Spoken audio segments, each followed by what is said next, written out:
Welcome to this collection of 5 short stories by Ray Bradbury. I'll be narrating Morgue Ship, Lazarus Come Forth, Jonah of the Jove Run, Rocket Summer, and Defense Mech. If you enjoy these Bradbury stories and would like more of my narrations, make sure to check out my Patreon. There I have exclusive novelettes including Pillar of Fire by Ray Bradbury and a bunch of others. If that and ad-free audio and video versions of all stories interests you, head to patreon.com/storiesfromthesky_SFF and support me as a creator. But let's get into the stories now, so sit back, relax, and enjoy.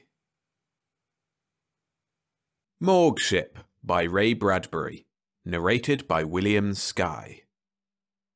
This was Burnett's last trip. 3 more shelves to fill with space-slain warriors, and he would be among the living again. He heard the starport grind open, and the movement of the metal claws groping into space, and then the starport closed. There was another dead man aboard the Constellation. Sam Burnett shook his long head, trying to think clearly. Pallid and quiet, 3 bodies lay on the cold, transparent tables around him. Machines stirred, revolved, hummed. He didn't see them. He didn't see anything but a red haze over his mind. It blotted out the far wall of the laboratory where the shelves went up and down, numbered in scarlet, keeping the bodies of soldiers from all further harm. Burnett didn't move. He stood there in his rumpled white surgical gown, staring at his fingers gloved in bone-white rubber, feeling all tight and wild inside himself. It went on for days, moving the ship, opening the starport, extending the retriever claw, plucking some poor warrior's body out of the void. He didn't like it anymore. 10 years is too long to go back and forth from Earth to nowhere. You came out empty, and you went back full cargoed with a lot of warriors who didn't laugh or talk or smoke, who just lay on their shelves, all 100 of them, waiting for a decent burial. "Number 98, coming matter-of-fact and slow, Rice's voice from the ceiling radio hit Burnett. "Number 98, Burnett repeated. "Working on 95, 96, and 97 now. Blood pumps, preservative, slight surgery." Off a million miles away, his voice was talking. It sounded deep. It didn't belong to him anymore. Rice said, "Boy oh body, 2 more pickups and back to New York. Me for a 10-day drunk." Burnett peeled the gloves off his huge red soft hands, slapped them into a floor incinerator mouth. Back to Earth. Then spin around and shoot right out again in the trail of the war rockets that blasted one another in galactic fury, to sidle up behind gutted wrecks of ships, salvaging any bodies still intact after the conflict. 2 men, Rice and himself, sharing a cosy morgue ship with 100 other men who had forgotten quite suddenly, however, to talk again. 10 years of it. Every hour of those 10 years eating like maggots inside, working out to the surface of Burnett's face, working under the husk of his starved eyes and starved limbs. Starved for life, starved for action.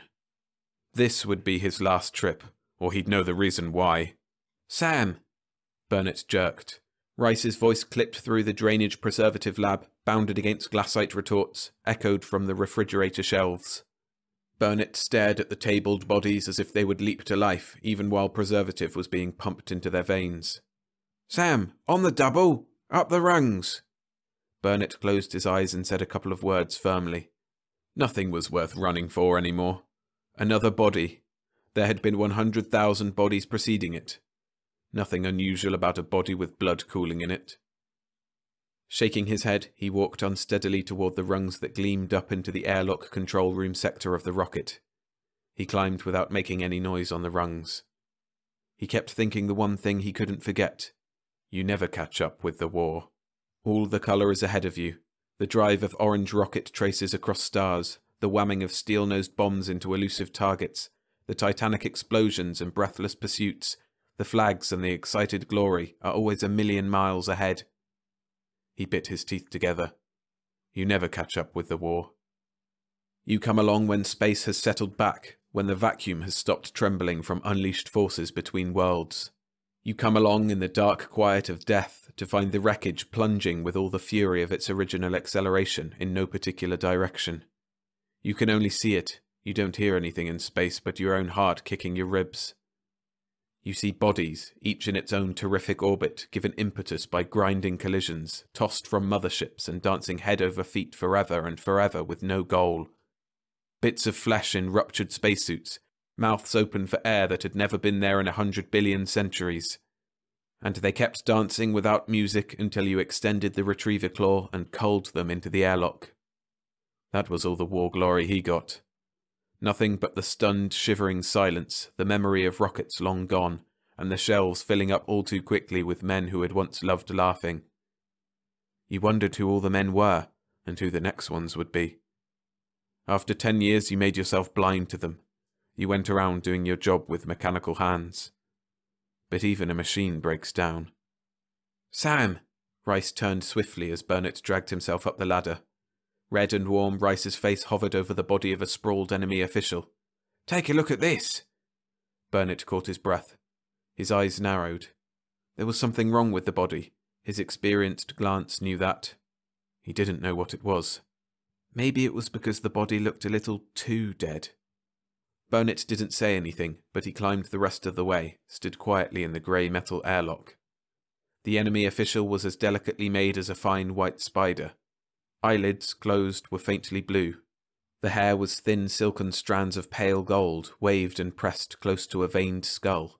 Where the thin-lipped mouth fell open, a cluster of needle-tipped teeth glittered. The fragile body was enclosed completely in milk-pale synthisilk, a holstered gun at the middle. Burnett rubbed his jaw. "Well?" Rice exploded. His eyes were hot in his young, sharp-cut face, hot and black. "Good Lord, Sam, do you know who this is?" Burnett scowled uneasily and said no. "It's Leffler," Rice retorted. Burnett said, "Leffler?" And then, "Oh yes, Crier's major domo. That right?" "Don't say it calm, Sam. Say it big. Say it big. If Leffler is here in space, then Crier's not far away from him." Burnett shrugged. More bodies, more people, more war. What the hell? What the hell? He was tired. Talk about bodies and rulers to someone else. Rice grabbed him by the shoulders. "Snap out of it, Sam. Think. Crier, the Almighty, in our territory. His right-hand man dead. That means Crier was in an accident too." Sam opened his thin lips and the words fell out all by themselves. "Look, Rice, you're new at this game. I've been at it ever since the Venus-Earth mess started. It's been seesawing back and forth since the day you played hooky in the 10th grade, and I've been in the thick of it. When there's nothing left but seared memories, I'll be prowling through the void, picking up warriors and taking them back to good green Earth. Grisly, yes, but it's routine. As for Crier, if he's anywhere around, he's smart. Every precaution is taken to protect that one." "But Leffler, his body must mean something." "And if it does? Have we got guns aboard this Morgue ship? Are we a battle cruiser to go against him?" "We'll radio for help." "Yeah? If there's a warship within our radio range, 700,000 miles, we'll get it. Unfortunately, the tide of battle has swept out past Earth in a new war concerning Io. That's out, Rice." Rice stood about 3 inches below Sam Burnett's 6'1". Jaw hard and determined, he stared at Sam, a funny light in his eyes. His fingers twitched all by themselves at his sides. His mouth twisted. "You're one hell of a patriot, Sam Burnett." Burnett reached out with one long finger, tapped it quietly on Rice's barrel chest. "Haul a cargo of corpses for 3,000 nights and days and see how patriotic you feel. All those fine muscled lads bloated and crushed by space pressures and heat blasts. Fine lads who start out smiling and get the smile burned off down to the bone." Burnett swallowed and didn't say anything more, but he closed his eyes. He stood there, smelling the death odour in the hot air of the ship, hearing the chug-chug-chug of the blood pumps down below, and his own heart waiting warm and heavy at the base of his throat. "This is my last cargo, Rice. I can't take it any longer. And I don't care how much I go back to Earth. This Venusian here, what's his name? Leffler. He's number 98. Shove me into shelf 99 beside him and get the hell home. That's how I feel." Rice was going to say something, but he didn't have time. Leffler was alive. He rose from the floor with slow, easy movements, almost like a dream. He didn't say anything. The heat blast in his white fingers did all the necessary talking. It didn't say anything either, but Burnett knew what language it would use if it had to. Burnett swallowed hard. The body had looked funny. Too dead. Now he knew why. Involuntarily, Burnett moved forward. Lethler moved like a pale spider, flicking his fragile arm to cover Burnett, the gun in it like a dead, cold star. Rice sucked in his breath. Burnett forced himself to take it easy. From the corners of his eyes he saw Rice's expression go deep and tight, biting lines into his sharp face. Rice got it out finally. "How'd you do it?" he demanded bitterly. "How'd you live in the void? It's impossible." A crazy thought came ramming down and exploded in Burnett's head. You never catch up with the war, but what if the war catches up with you? What in hell would Lethler be wanting aboard a morgue ship? Lethler half-crouched in the midst of the smell of death and the chugging of blood pumps below. In the silence he reached up with quick fingers, tapped a tiny crystal stud upon the back of his head, and the halves of a microscopically thin chrysalis parted transparently off of his face. He shucked it off, trailing air tendrils that had been inserted, hidden in the uniform, ending in thin globules of oxygen. He spoke. Triumph warmed his crystal-thin voice. "That's how I did it, Earthman." "Glassite," said Rice. "A face-moulded mask of glassite." Lethler nodded. His milk-blue eyes dilated. "Very marvellously paired to an unbreakable thickness of 1/30th of an inch, worn only on the head. You have to look quickly to notice it, and unfortunately, viewed as you saw it outside the ship floating in the void, not discernible at all." Prickles of sweat appeared on Rice's face. He swore at the Venusian, and the Venusian laughed like some sort of stringed instrument, high and quick. Burnett laughed too, ironically. "First time in years a man ever came aboard the Constellation alive. It's a welcome change." Lethler showed his needle-like teeth. "I thought it might be. Where's your radio?" "Go find it," snapped Rice hotly. "I will." One hand blue-veined on the ladder rungs, Lethler paused. "I know you're weaponless. Purple Cross regulations. And this airlock is safe. Don't move." Whispering, his naked feet padded white up the ladder. 2 long breaths later, something crashed, metal and glass and coils. The radio. Burnett put his shoulder blades against the wall metal, looking at his feet. When he glanced up, Rice's fresh, animated face was spoiled by the new bitterness in it. Lethler came down, like a breath of air on the rungs. He smiled. "That's better. Now, we can talk." Rice said it slow. "Interplanetary law declares it straight, Lethler. Get out. Only dead men belong here." Lethler's gun grip tightened. "More talk of that nature, and only dead men there will be," he blinked. "But first, we must rescue Criere." "Criere!" Rice acted as if he had been hit in the jaw. Burnett moved his tongue back and forth on his lips silently, his eyes lidded, listening to the two of them as if they were a radio drama. Lethler's voice came next. "Rather unfortunately, yes. He's still alive, heading toward Venus at an orbital velocity of 2,000 miles per hour, wearing one of these air chrysali. Enough air for 2 more hours. Our flagship was attacked unexpectedly yesterday near Mars. We were forced to take the lifeboats, scattering. Criere and I in one, the others sacrificing their lives to cover our escape.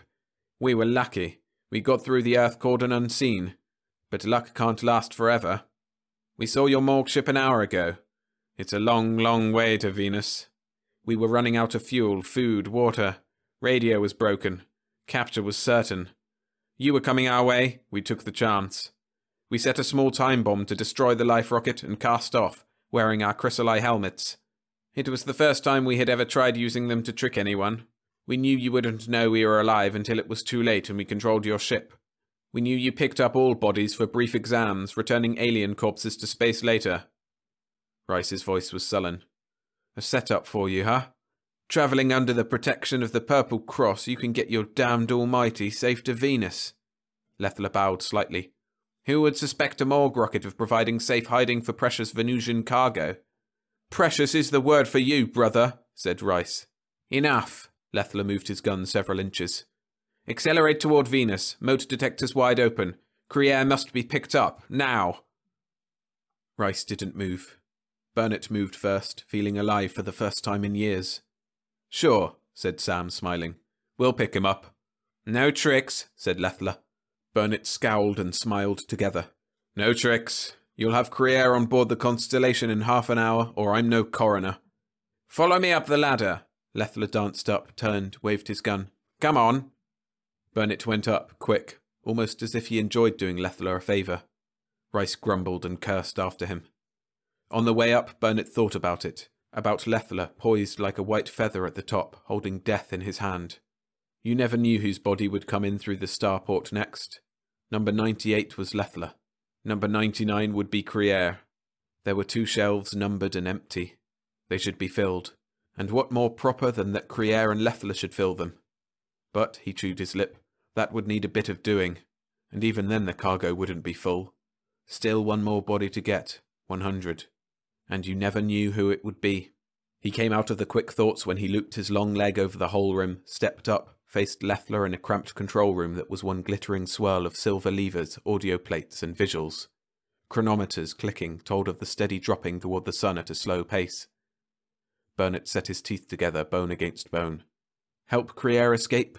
See him safely to Venus and then be freed? Sounded easy, wouldn't be hard. Venusians weren't blind with malice. Rice and he could come out alive if they cooperated. But there were a lot of warriors sleeping on a lot of numbered shelves in the dim corridors of the long years, and their dead lips were stirring to life in Burnett's ears. Not so easily could they be ignored. You may never catch up with the war again. The last trip. Yes, this could be it. Capture Criere and end the war. But what ridiculous fantasy was it made him believe he could actually do it? 2 muscles moved on Burnett, one in each long cheek. The sag in his body vanished as he tautened his spine, flexed his lean sinewed arms, wet thin lips. "Now, where do you want this crate?" he asked Leffler easily. Leffler exhaled softly. "Cooperation. I like it. You're wise, Earthman." "Very," said Burnett. He was thinking about 3,000 eternal nights of young bodies being ripped, slaughtered, flung to the vacuum tides. 10 years of hating a job and hoping that someday there would be a last trip and it would all be over. Burnett laughed through his nose.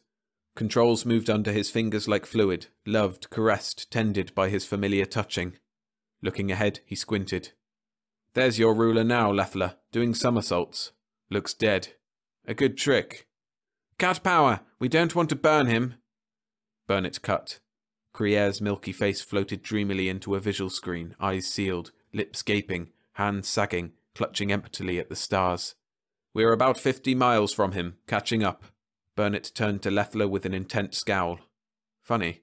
This was the first and the last time anybody would ever board the Constellation alive. His stomach went flat, tautened with sudden weakening fear.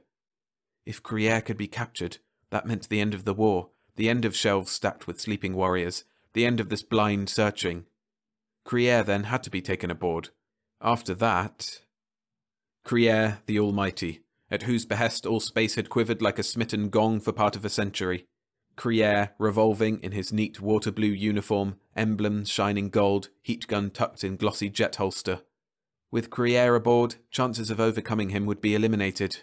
Now, Rice and Burnett against Leffler. Leffler favoured because of his gun. Criere would make odds impossible. Something had to be done before Criere came in. Leffler had to be yanked off guard, shocked, bewildered, fooled somehow. But how? Burnett's jaw froze tight.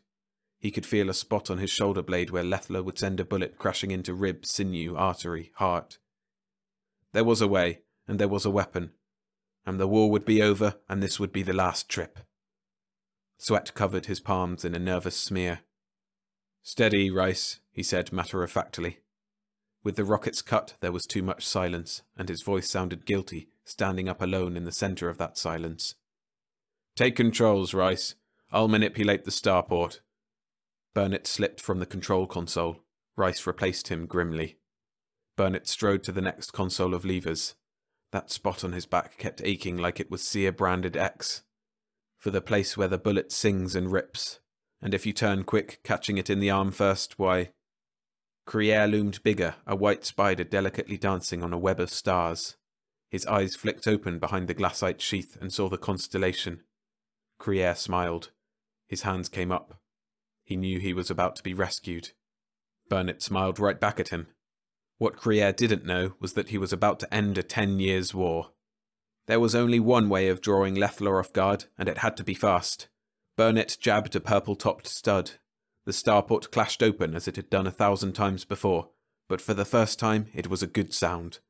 And out of the starport, at Sam Burnett's easily fingered directions, slid the long claw-like mechanism that picked up bodies from space. Lethler watched, intent and cold and quiet. The gun was cold and quiet too. The claw glided toward Crier without a sound now, dreamlike in its slowness. It reached Crier. Burnett inhaled a deep breath. The metal claw cuddled Crier in its shiny palm. Lethler watched. He watched while Burnett exhaled, touched another lever and said, "You know, Lethler, there's an old saying that only dead men come aboard the Constellation." "I believe it." And the claw closed as Burnett spoke, closed slowly and certainly, all around Crier, crushing him into a ridiculous posture of silence. There was blood running on the claw, and the only recognizable part was the head, which was carefully preserved for identification. That was the only way to draw Lethler off guard. Burnett spun about and leaped. The horror on Lethler's face didn't go away as he fired his gun. Rice came in fighting too, but not before something like a red-hot ramrod stabbed Sam Burnett, catching him in the ribs, spinning him back like a drunken idiot to fall in a corner. Fists made blunt flesh noises. Lethler went down, weaponless and screaming. Rice kicked. After a while, Lethler quit screaming, and the room swam around in Burnett's eyes, and he closed them tight and started laughing.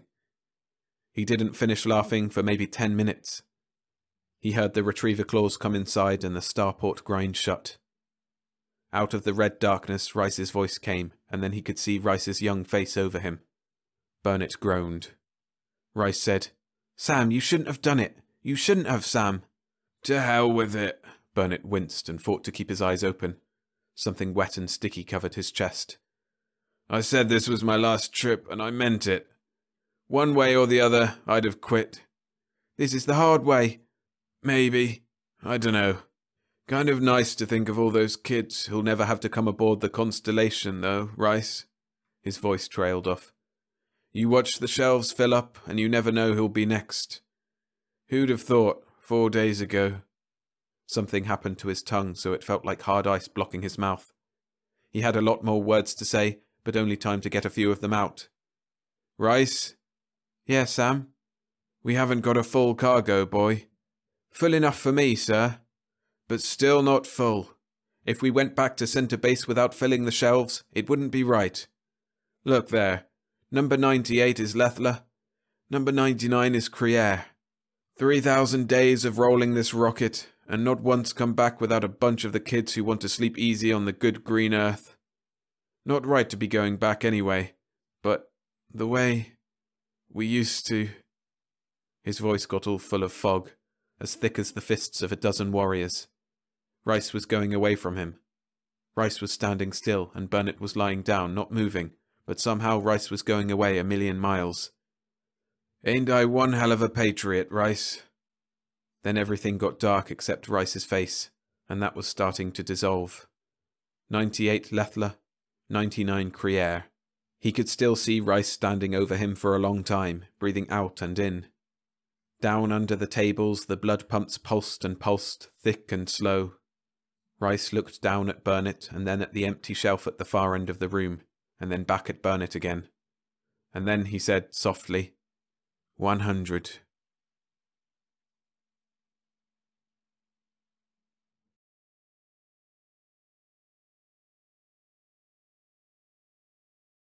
Lazarus Come Forth by Ray Bradbury. Narrated by William Skye.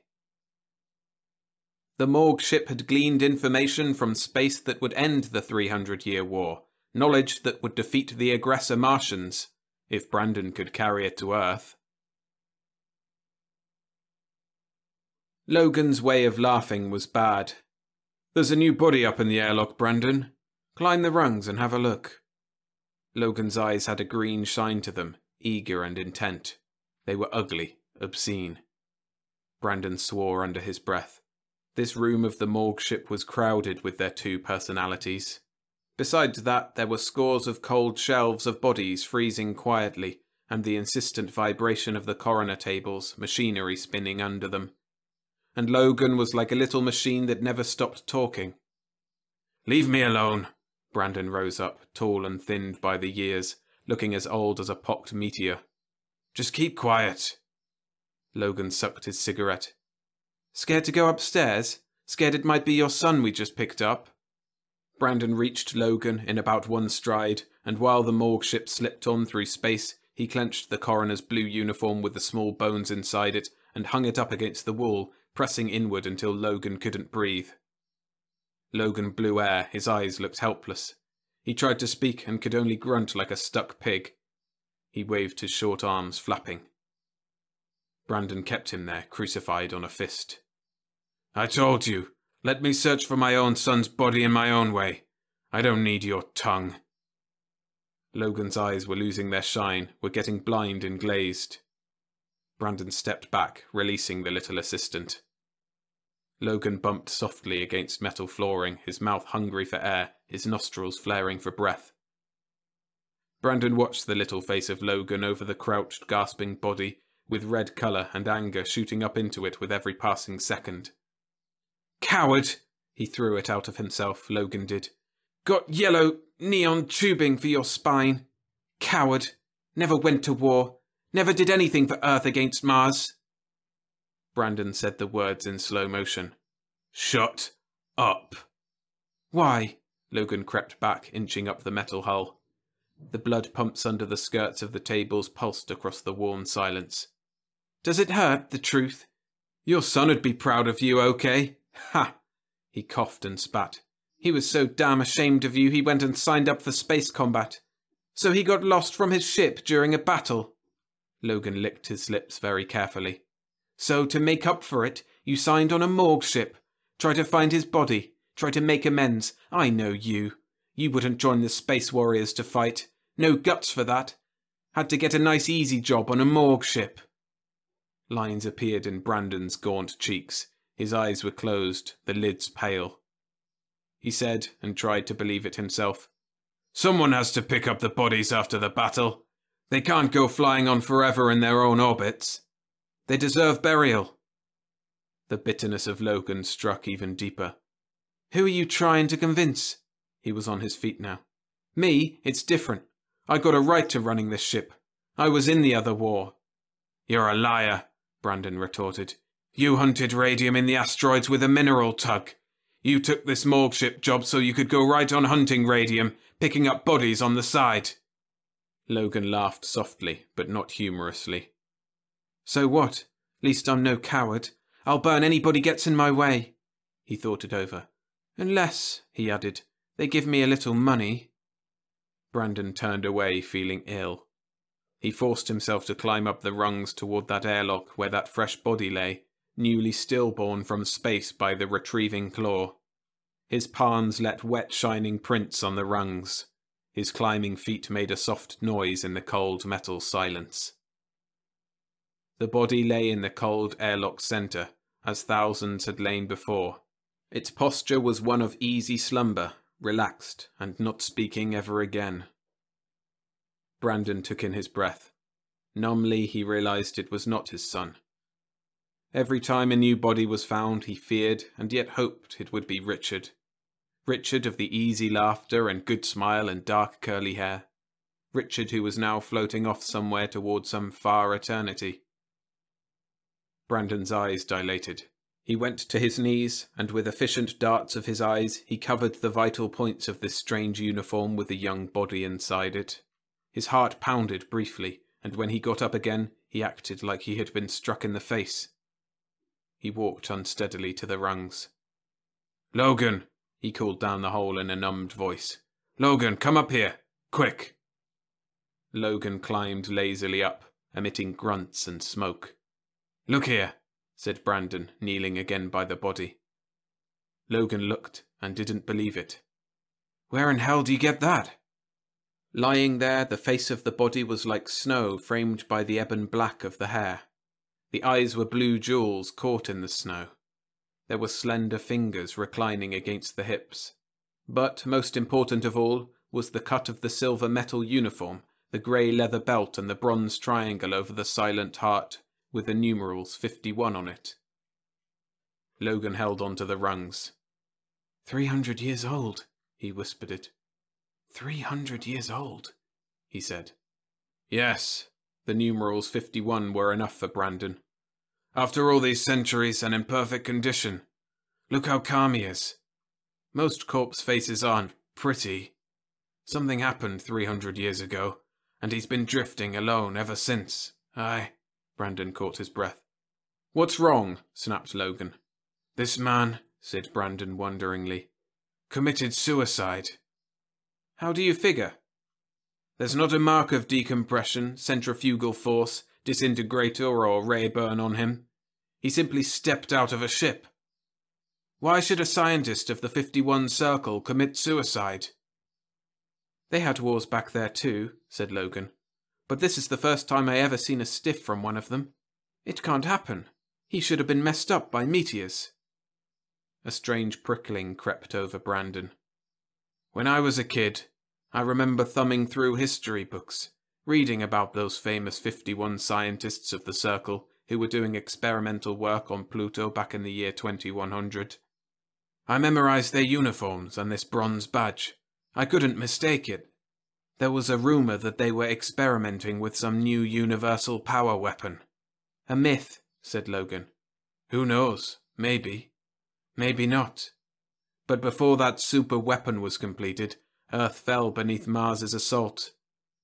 The 51 scientists destroyed themselves and their base when the Martians came. The myth says that if the Martians had been only a month later, the weapon would have been out of blueprint and into metal. Brandon stopped talking and looked at the long-boned, easily slumbering scientist. And now he shows up. One of the original 51. I wonder what happened. Maybe he tried to reach Earth and had to leap into space to escape the Martians. Logan, we've got history with us, pulled in out of space, cold and stark under our hands. Logan laughed uneasily. Yeah, now if only we had that weapon. Baby, that'd be something to sing about, by God. Brandon jerked. Logan looked at him. What's eating you? Brandon laid his fingers on the dead scientist's skull. Maybe, just maybe, we have got the weapon, he said. His hand trembled. The coroner pumps throbbed warmly under the table, while manipulating tendrils darted swiftly, effectively, over the dead scientist's body. Brandon moved too, like a machine. In irregular fury, he had forced Logan to hurry the body down into the preparations room, inject adrenaline, thermal units, apply the blood pump, and accomplish 1,000 other demanding and instantaneous tasks. Now, out of the way, Logan! You're more trouble than help! Logan stumbled back. Okay, don't get snotty. It won't work. I keep telling you all these years. Brandon could see nothing. Logan's voice was muffled, far away. There was only the surge of pumps, the sweating heat of the little cubicle, and niche number 12 waiting to receive this body if he failed. Brandon swallowed tightly. Niche number 12 waiting, cold, ready, waiting for a body to fill it. He'd have to fight to keep it empty. He began to sing-song words over and over as he injected stimulants into the body. He didn't know where the words came from childhood maybe, from his old religious memories. Lazarus, come forth, Brandon said softly, bending close, adjusting the manipulatory tendrils. Lazarus, come forth. Logan snorted. Lazarus? Well, you can that. Brandon had to talk to himself. Inside his brain he's got that energy weapon that Earth can use to end the war. It's been frozen in there 300 years. If we can thaw it out... Who ever heard of reviving a body after that long? He's perfectly preserved, perfectly frozen. Oh God, this is fate. I know it. I feel it. Came to find Richard, and I found something bigger. Lazarus! Lazarus, come forth from the tomb! The machines thrummed louder, beating into his ears. Brandon listened, watched for just one pulse, just one beat, one word, one moment of life.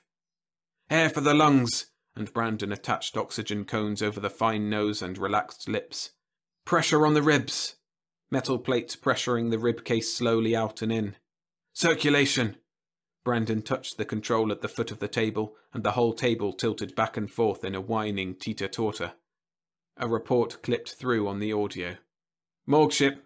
Battle Unit 766 calling Morgue Ship! Off orbit of Pluto 234cc, 0.02, off 32, 1/7 follow-up. Battle just terminated. 6 Martian ships destroyed. 1 Earth ship blasted apart and bodies thrown into space. Please recover. 79 men. Bodies in orbit heading towards Sun at 23,456 an hour. Check. Logan flipped his cigarette away. That's us. We got work to do. Come on. Let that stiff cool. He'll be here when we come back. No! Brandon fairly shouted it, eyes wild. He's more important than all those men out there. We can help them later. He can help us now. The table came to a halt, bringing absolute silence. Brandon bent forward to press his ear against the warmed rib casing. Wait. There it was. Unbelievably, there it was. A tiny pulse stirring like a termite down under, softly and sluggishly moving through the body, jabbing the heart and... Now! Brandon cried out. He was shaking all over. He was setting the machine in operation again, and talking and laughing and going crazy with it. He's alive! He's alive! Lazarus has come from the tomb! Lazarus reborn again! Notify Earth immediately! At the end of an hour, the pulse was timing normal, the temperature was lowering down from a fever, and Brandon moved about the preparations room watching every quiver of the body's internal organs through the tubular fluoroscope. He exulted. This was having Richard alive again. It was compensation. You roared into space looking somewhere for your lost self-respect, your pride, looking for your son who is shooting on some soundless orbit into nothing, and now the biggest child of fate is deposited in your arms to warm and bring to life. It was impossible. It was good. Brandon almost laughed. He almost forgot he had ever known fear of death. This was conquering it.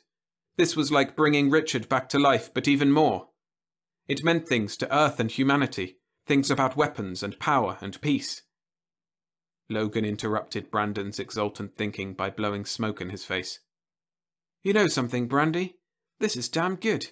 You've done something, mister. Yeah. I thought I told you to notify Earth. Ah, I've been watching you. Like a mama hen and her chick. I've been thinking, too. Yeah. Logan shook ashes off his smoke. Ever since you pulled in this prize fish, I've been turning it over in my mind. Go up to the radio room and call Earth. We've got to rush the scientists to Moonbase immediately. We can talk later. There was that hard green shine to Logan's narrow eyes again. He poked a finger at Brandon. Here's the way I get it. Do we get rewarded for finding this guy? Hell no. It's our routine work. We're supposed to pick up bodies. Here we got a guy who's the key to the whole damn war. Brandon's lips hardly moved. Call Earth. Now hold on a moment, Brandy. Let me finish this. I've been thinking, maybe the Martians would like to own him too. Maybe they'd like to be around when he starts talking. Brandon made a fist. You heard what I said. Logan put his hand behind him. I just want to talk peaceable with you, Brandy. I don't want trouble, but all we'll get for finding this stiff is a kiss on the cheek and a medal on the chest. Hell! Brandon was going to hit him hard before he saw the gun in Logan's fingers, whipped out and pointing. Take a look at this, Brandy, and don't lose your supper. In spite of himself, Brandon quailed. It was almost an involuntary action. His whole body plunged back, aching, pulling with it. Now, let's march up to the radio room. I got a little calling to do. Get on with you. Hup! In the radio room, Logan touched studs, raised a mic to his lips and said, Beam to Mars. Beam to Mars. Morgue Ship of Earth calling. Mars beam answer.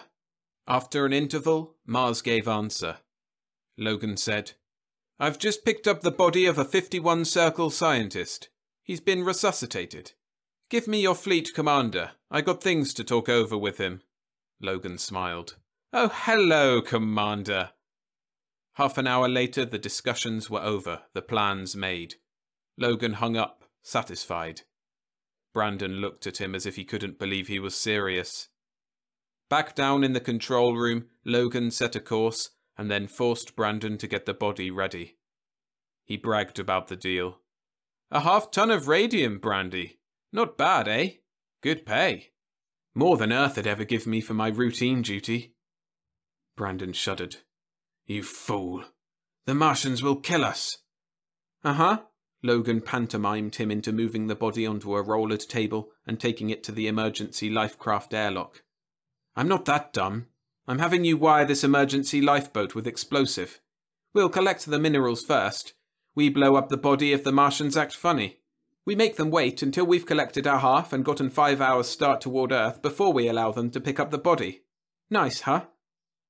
Brandon swayed over the task of wiring the lifeboat with explosive. You're cutting your own throat. Handing over a weapon like that to the Martian enemy? It was no again from Logan. After the Martians pick up the body and we're safely on our way home to Earth, I press a button and the whole damn thing blows up. They call it double-crossing. Destroy the body? Hell yes. Think I want a weapon like that turned over to the enemy? Gah! The war'll go on for years. So Earth'll wind up winning anyhow.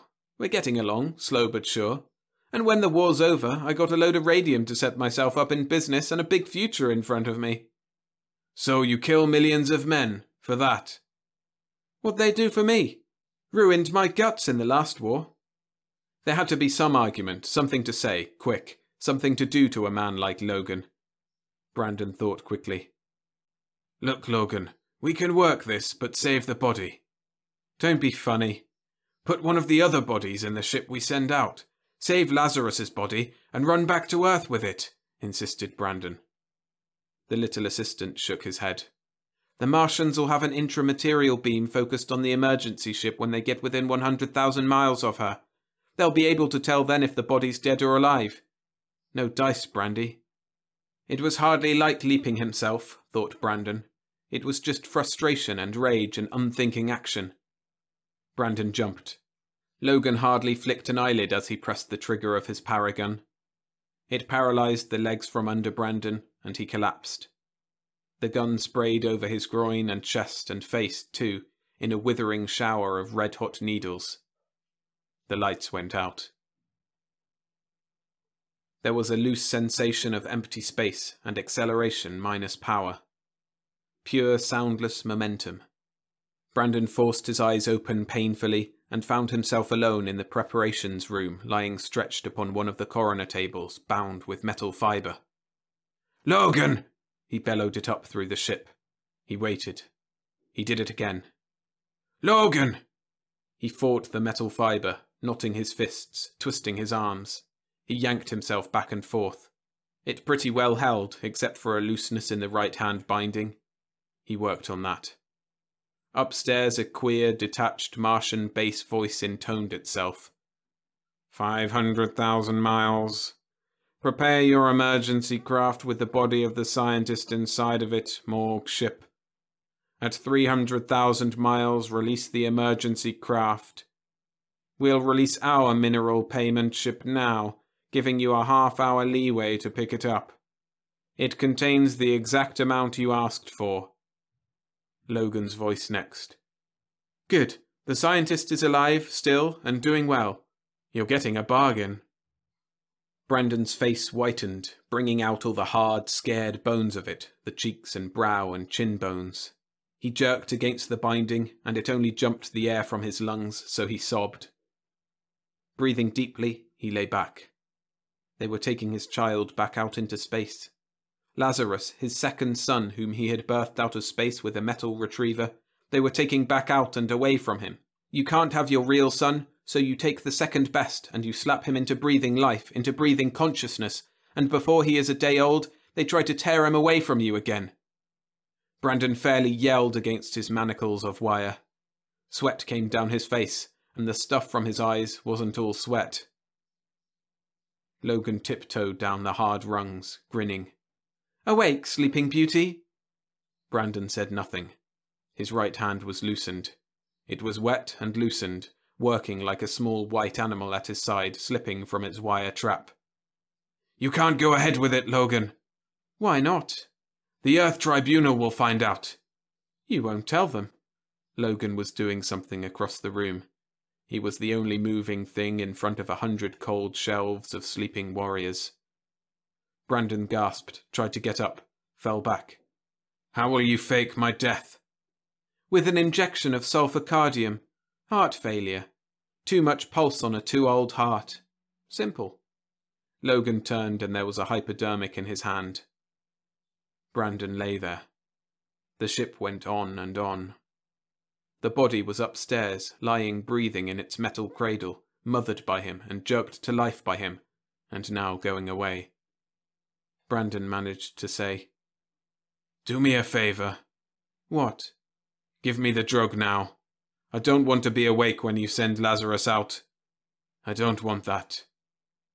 "Sure." Logan came walking across the desk, raising the hypodermic. It glittered, hard and silver, fine and sharp. "One more thing, Logan." "Hurry it up." Only one arm free, one leg able to move slightly, Logan was pressing against the table now. The hypodermic hesitated in his fingers. "This!" said Brandon. With one foot, Brandon kicked the teeter-totter control at the base of the board. The board, whining, began to elevate swiftly. With his free arm instantly pulling the last way free from the wire, Brandon clutched Logan's screaming head and jammed it down under the table, under the descending board. Board and metal base ground together and kept on going 3 inches. Logan screamed only once. The sounds after that were so horrible that Brandon retched. Logan's body slumped and hung, arms slack, hypo dropped and shattered on the deck. The whole table kept going up and down, up and down. It made Brandon sicker with each movement. The whole room revolved, tipped, spun sickishly. The corpses in all their niches seemed to shiver with it. He managed to kick the control to neutral, and the table poised, elevated at the heels so blood pounded hotly into Brandon's pale face, lighting, colouring it. His heart was pounding furiously, and the chronometer upon the hull wall clicked out time passing, and miles with it, and Martians coming so much the closer. He fought the remaining wires continuously, cursing, bringing threads and beads of blood from raw wrist, ankle and hips. Red lights buzzed like insects on the ceiling, spelling out, "Rocket coming! Unknown craft! Rocket approaching!" "Hold on, Lazarus. Don't let them wake you all the way up. Don't let them take you. Better for you to go on slumbering forever." The wire on his left wrist sprang open. It took another 5 minutes to bleed himself out of the ankle wires. The ship spun on, all too quickly. Not looking at Logan's body, Brandon sprang from the table and with an infinite weariness tried to speed himself up the rungs. His mind raced ahead, but his body could only sludge rung after rung upward into the radio room. The door to the emergency rocket boat was wide, and inside, living quietly, cheeks pink, pulse beating softly in the throat, Lazarus lay unthinking, unknowing that his new father had come into his presence. Brandon glanced at his wrist chronometer. Almost time to slam that door, shoving Lazarus out into space to meet the Martians. 5 minutes. He stood there, sweating. Then, decided, he put a tight audio beam straight on through to green Earth. Earth. "Morgue ship coming home! Morgue ship coming home! Important cargo! Important cargo! Please meet us off the moon!" Setting the ship controls into an automatic mesh, he felt the thundering jets explode to life under him. It was not alone their shaking that pulsed through his body. It was something of himself, too. He was sick. He wanted to get back to Earth so badly he was violently ill with the desire. To forget all of war and death. He could give Lazarus to the enemy and then turn homeward.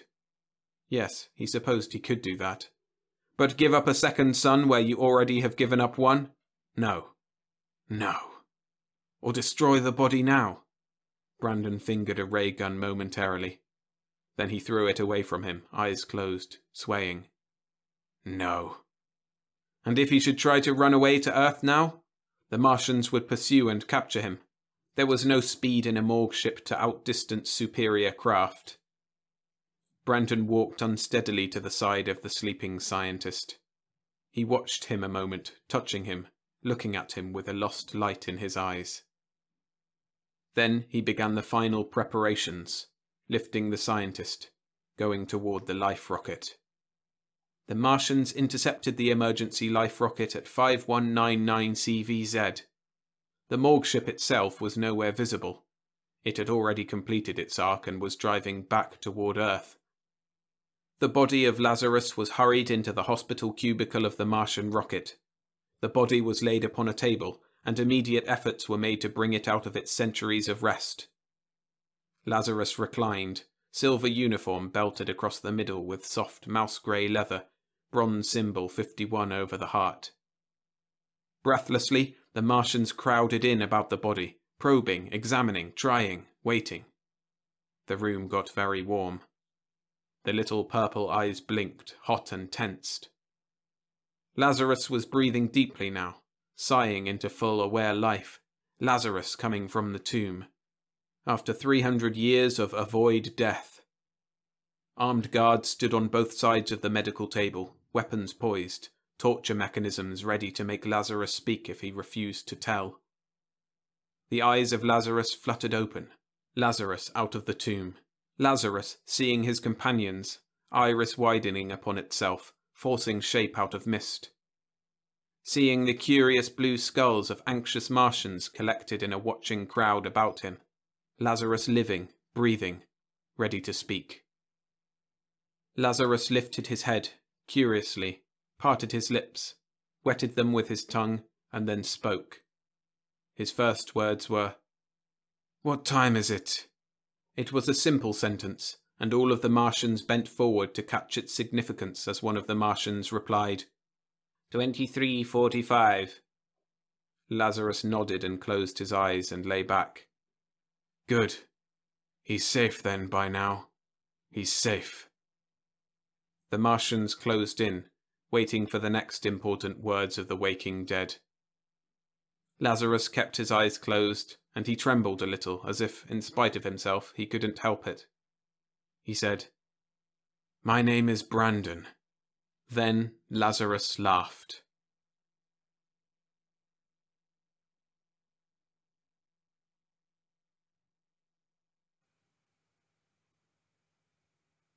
If you're enjoying the stories, please hit the like button to let me know.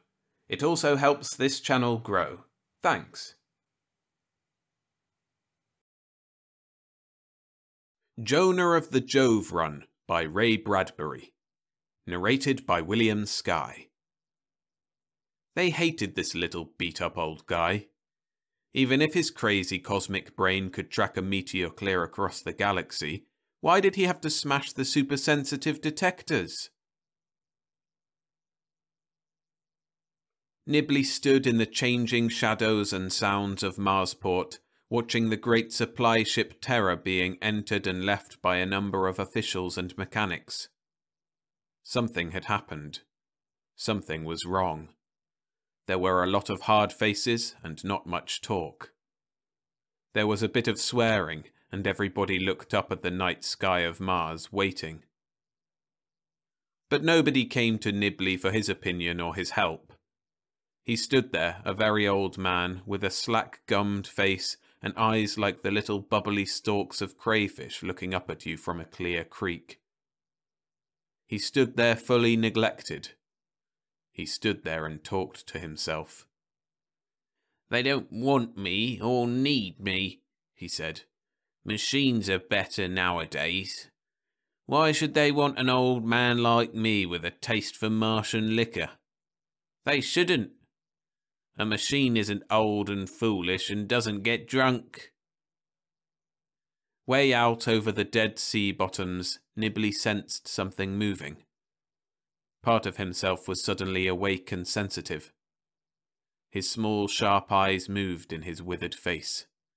Something inside of his small skull reacted, and he shivered. He knew. He knew that what these men were watching and waiting for would never come.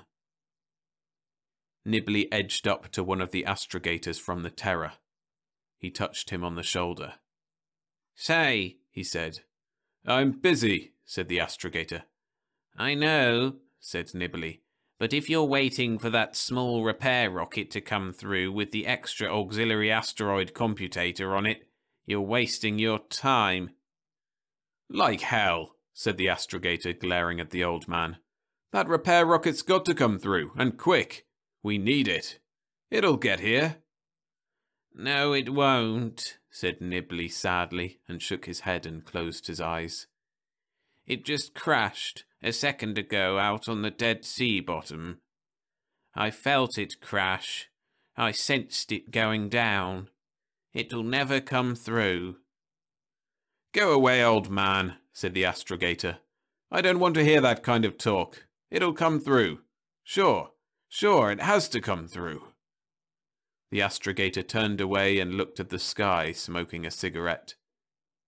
I know it as a fact, said Nibley, but the young astrogator wouldn't listen. He didn't want to hear the truth. The truth was not a pleasant thing. Nibley went on to himself. I know it for a fact, just like I was always able to know the course of meteors with my mind, or the orbits or parabolas of asteroids. I tell you... The men stood around waiting and smoking. They didn't know yet about the crash out there. Nibley felt a great sorrow rise in himself for them. That ship meant a great deal to them, and now it had crashed. Perhaps their lives had crashed with it. A loudspeaker on the outer area of the landing tarmac opened out with a voice. Attention, crew of the Terror. The repair ship just radioed in a report that it has been fired upon from somewhere over the Dead Seas. It crashed a minute ago. The report was so sudden and quiet and matter-of-fact that the standing smoking men did not for a moment understand it. Then, each in his own way, they reacted to it. Some of them ran for the radio building to verify the report. Others sat down and put their hands over their faces. Still more of them stood staring at the sky, as if staring might put the repair ship back together again and get it here safe and intact. Instinctively, at last, all of them looked up at the sky. Jupiter was there, with its coterie of moons, bright and far away. Part of their lives lived on Jupiter. Most of them had children and wives there, and certain duties to perform to ensure the longevity of said children and wives. Now, with the speaking of a few words over a loudspeaker, the distance to Jupiter was suddenly an immense impossibility. The captain of the rocket Terror walked across the field slowly. He stopped several times to try and light a cigarette, but the night wind blew it out. He stood in the rocket's shadow and looked up at Jupiter and swore quietly again and again, and finally threw down his cigarette and heeled it with his shoe. Nibley walked up and stood beside the captain. Captain Kroll? Kroll turned. Oh, hello, Grandpa. Tough luck. Yeah. I guess that's what you'd call it. Tough luck. You're going to take off anyway, Captain? Sure, said Kroll quietly, looking at the sky. Sure. How's the protective computator on board your ship? Not so hot. Bad, in fact. It might conk out before we get halfway through the asteroids. That's not good, said Nibley. It's lousy. I feel sick. I need a drink. I wish I was dead. I wish we'd never started this damned business of being damned pioneers. My family's up there. He jerked his hand halfway to Jupiter violently. He settled down and tried to light another cigarette. No go. He threw it down after the other. Can't get through the asteroids without an asteroid computator to protect you, without that old radar setup, Captain, said Nibley, blinking wetly. He shuffled his small feet around in the red dust. We had an auxiliary computator on that repair ship coming from Earth, said Kroll, standing there. And it had to crash. The Martians shoot it down, you think? Sure. They don't like us going up to Jupiter. They got claims there too. They'd like to see our colony die out. Best way to kill a colony is starve the colony. Starve the people. That means my family and lots of families. Then when you starve out the families, the Martians can step in and take over. Damn their filthy souls. Kroll fell silent. Nibley shifted around. He walked around in front of Kroll so Kroll would see him. Captain? Kroll didn't even look at him. Nibley said, Maybe I can help. You? You heard about me, Captain. You heard about me. What about you? You can't wait a month for another auxiliary computator to come through from Earth. You got to push off tonight to Jupiter to get to your family and the colony and all that, Captain, sure. Nibley was hasty. He sort of fidgeted around, his voice high and excited. And if your only computator conks out in the middle of the asteroids, well, you know what that means. Bang! No more ship. No more you. No more colony on Jupiter. Now you know about me, my ability. You know, you heard.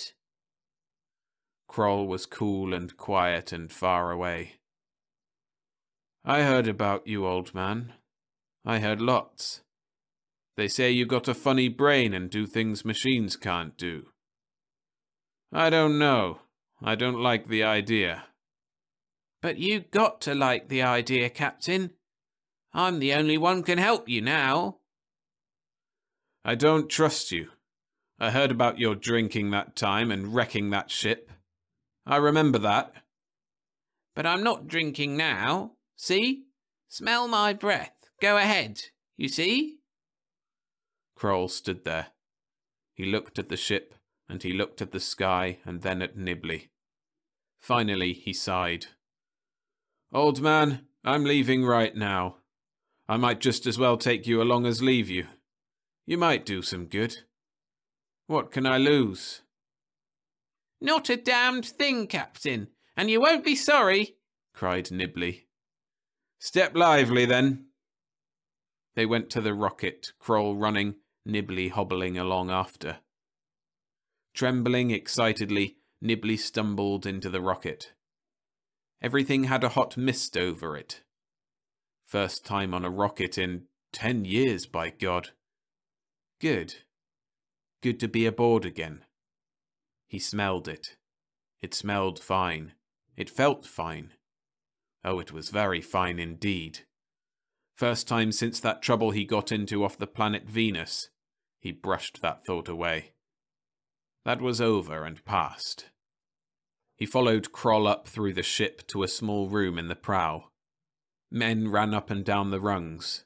Men who had families out there on Jupiter and were willing to go through the asteroids with a faulty radar setup to reach those families and bring them the necessary cargo of machinery and food they needed to go on.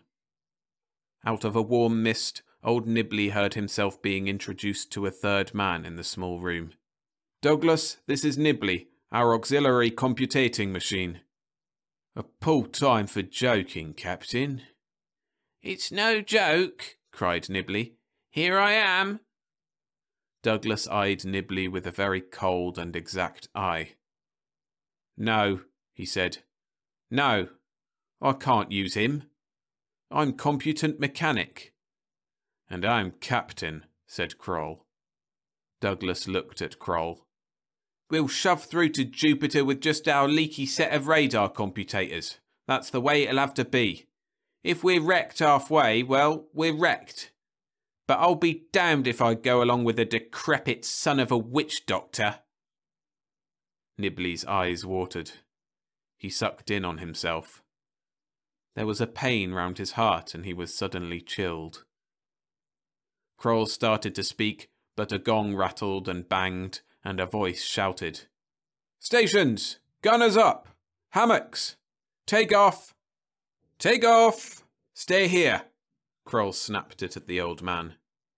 He leaped away and down the rungs of the ladder, leaving Nibley alone in the broad shadow of the bitter-eyed Douglas. Douglas looked him up and down in surly contempt. So you know arcs, parabolas and orbits as good as my machines, do you? Nibley nodded, angry now that Kroll was gone. Machines, shrilled Nibley, can't do everything. They ain't got no intuition. Can't understand sabotage and hatreds and arguments. Or people. Machines are too damn slow. Douglas lidded his eyes. You're faster? I'm faster, said Nibley. Douglas flicked his cigarette toward a wall disposal slot. Predict that orbit. Nibley's eyes jerked. Gonna miss it. The cigarette lay smouldering on the deck. Douglas scowled at the cigarette. Nibley made wheezy laughter. He minced to his shock hammock, zipped into it. Not bad, eh? The ship rumbled. Angrily, Douglas snatched up the cigarette, carried it to his own hammock, rolled in, zipped the zipper, then, deliberately, he flicked the cigarette once more. It flew. Another miss, predicted Nibley. Douglas was still glaring at the flawed cigarette when the rocket burst gravity and shot up into space toward the asteroids. Mars dwindled into the sun. Asteroids swept silently down the star tracks, all metal, all invisible, shifting and shifting to harry the rocket. Nibley sprawled by the great thick visiport, feeling the computators giving him competition under the floor and the level below, predicting meteors and correcting the Terra's course accordingly. Douglas stood behind Nibley, stiff and quiet. Since he was computant mechanic, Nibley was his charge. He was to protect Nibley from harm. Kroll had said so. Douglas didn't like it at all. Nibley was feeling fine.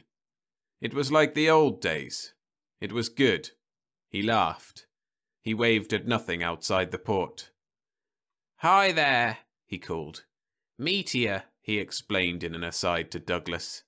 You see it? Lives at stake and you sit there playing? No, not playing. Just warming up. I can see 'em beating like hell all up and down the line, son. God's truth. Kroll's a damned fool, said Douglas. Sure, you had a few lucky breaks in the old days before they built a good computator. A few lucky breaks and you lived off them. Your day's done. I'm still good. How about the time you swilled a quart of rot gut and almost killed a cargo of civilian tourists? I heard about that. All I have to say is one word and your ears would twitch. Whiskey. At the word, saliva ran alarmingly in Nibley's mouth. He swallowed guiltily. Douglas, snorting, turned and started from the room. Nibley grabbed a monkey wrench on impulse, heaved it. The wrench hit the wall and fell down.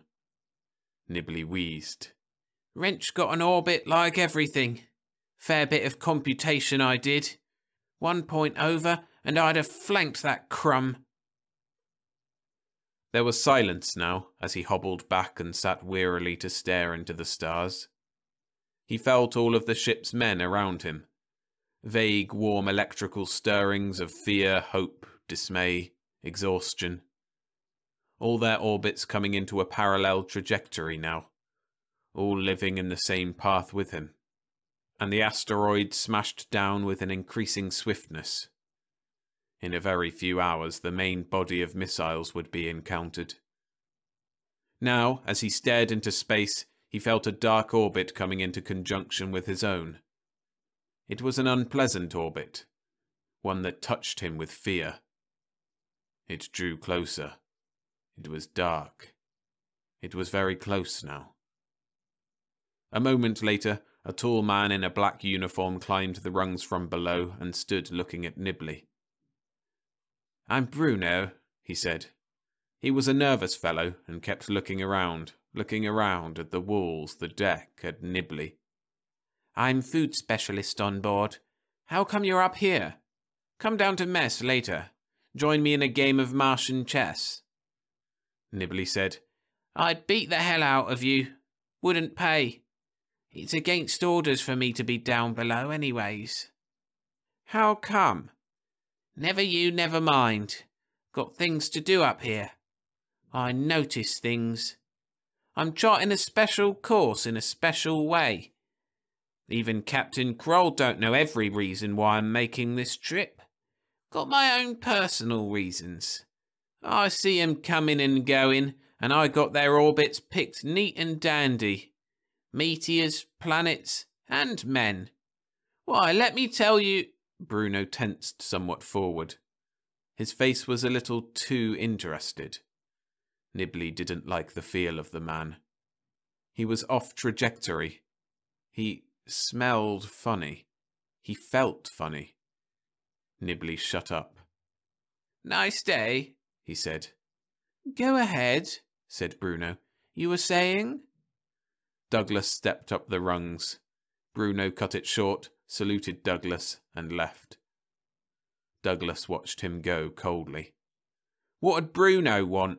He asked of the old man. Captain's orders, you're to see nobody. Nibley's wrinkles made a smile. Watch that guy, Bruno. I've got his orbit fixed all round and arced.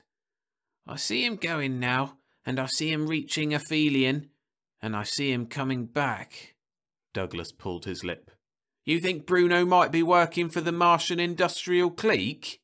If I thought he had anything to do with stopping us from getting to the Jovian colony... He'll be back, said Nibley, just before we reach the heavy asteroid belt. Wait and see. The ship swerved. The computators had just dodged a meteor. Douglas smiled. That griped Nibley. The machines were stealing his feathers. Nibley paused and closed his eyes. Here come 2 more meteors. I've beat the machine this time. They waited. The ship swerved twice.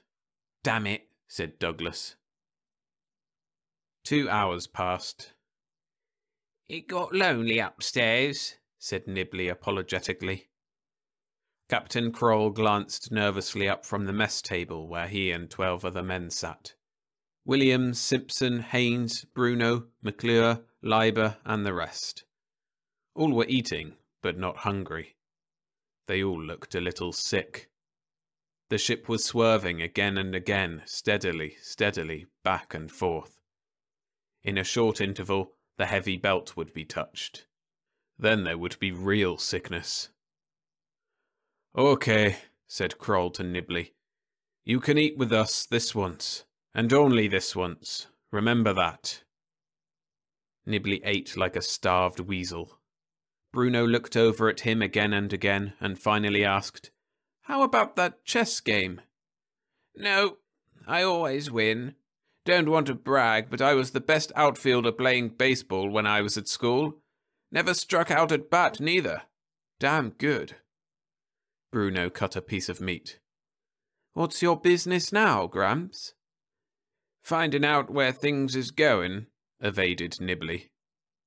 Kroll snapped his gaze at Nibley. The old man hurried on. Why, I know where the whole blamed universe is heading. Everybody looked up from their eating. But you wouldn't believe me if I told you, laughed the old man.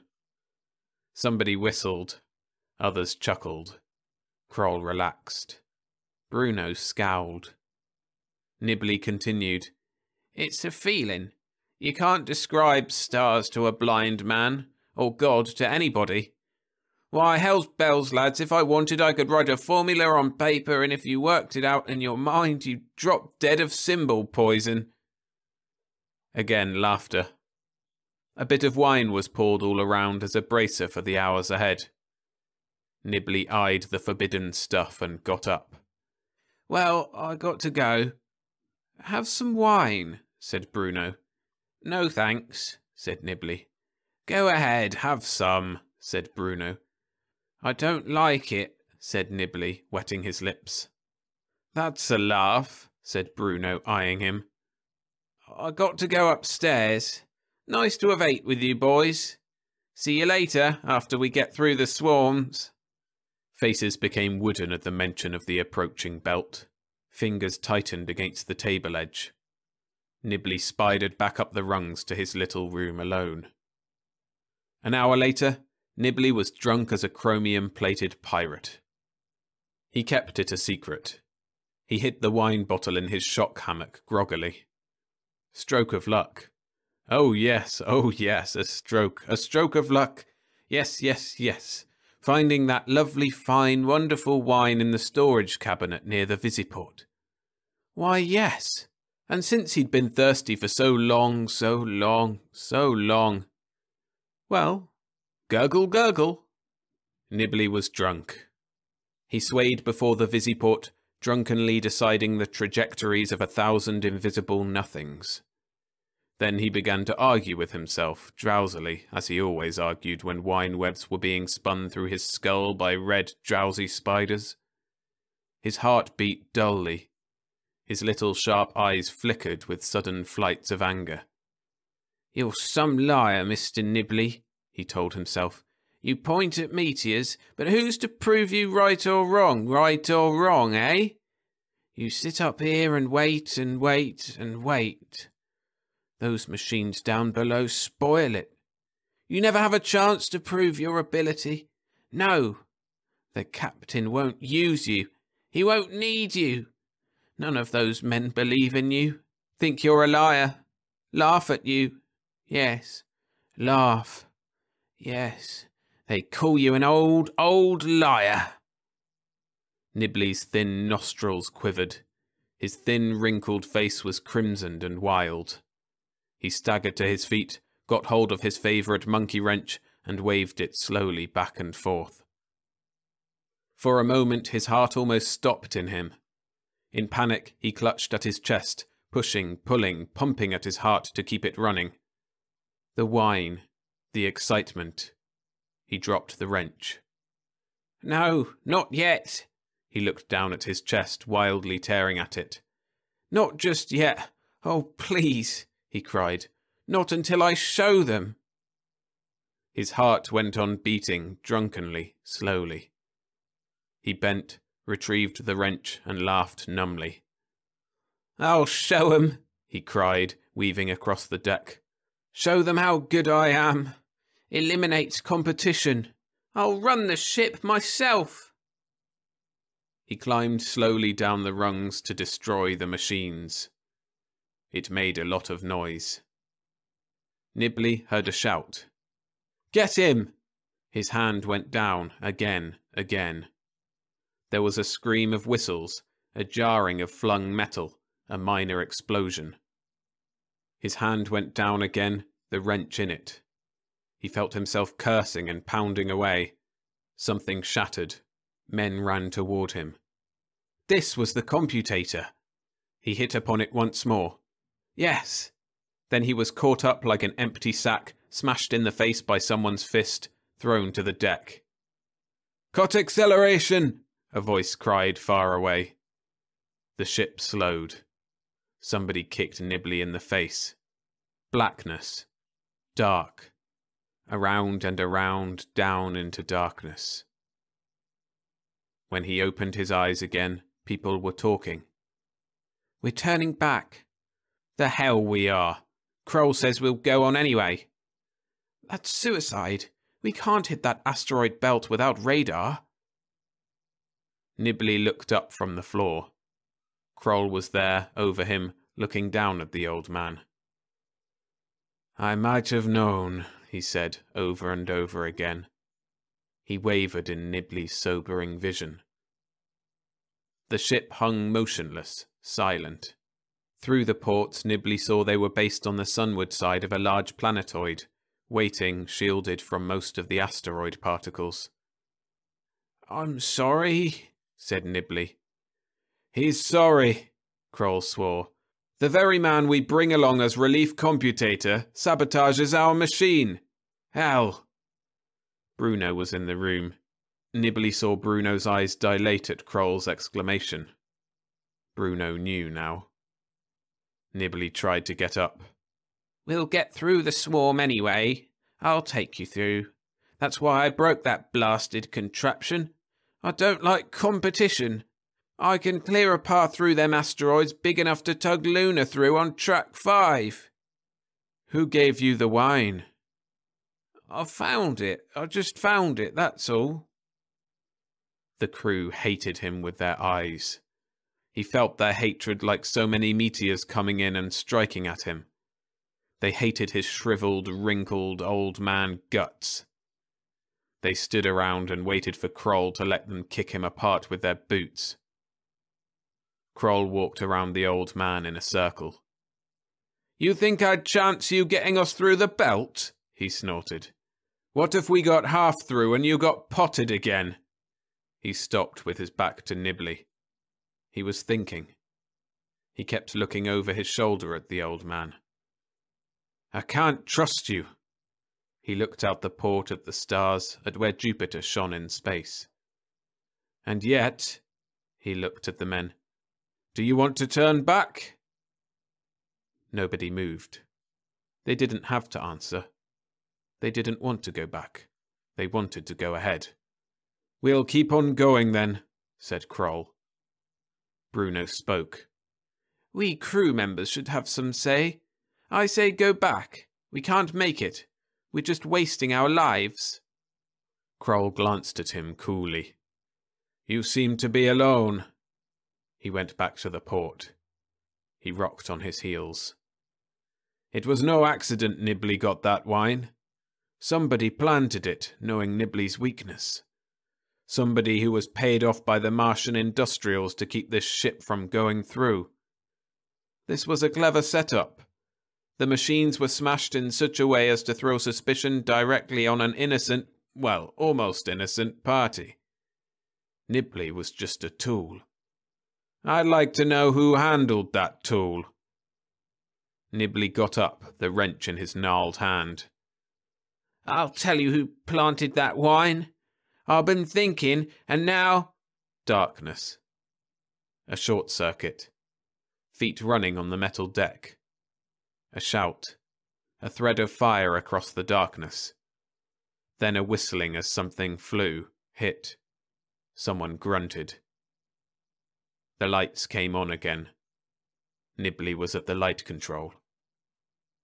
On the floor, gun in hand, eyes beginning to numb, lay Bruno. He lifted the gun, fired it. The bullet hit Nibley in the stomach. Nibley grabbed at the pain. Kroll kicked at Bruno's head. Bruno's head snapped back. He lay quietly. The blood pulsed out between Nibley's fingers. He watched it with interest, grinning with pain. "I knew his orbit," he whispered, sitting down cross-legged on the deck.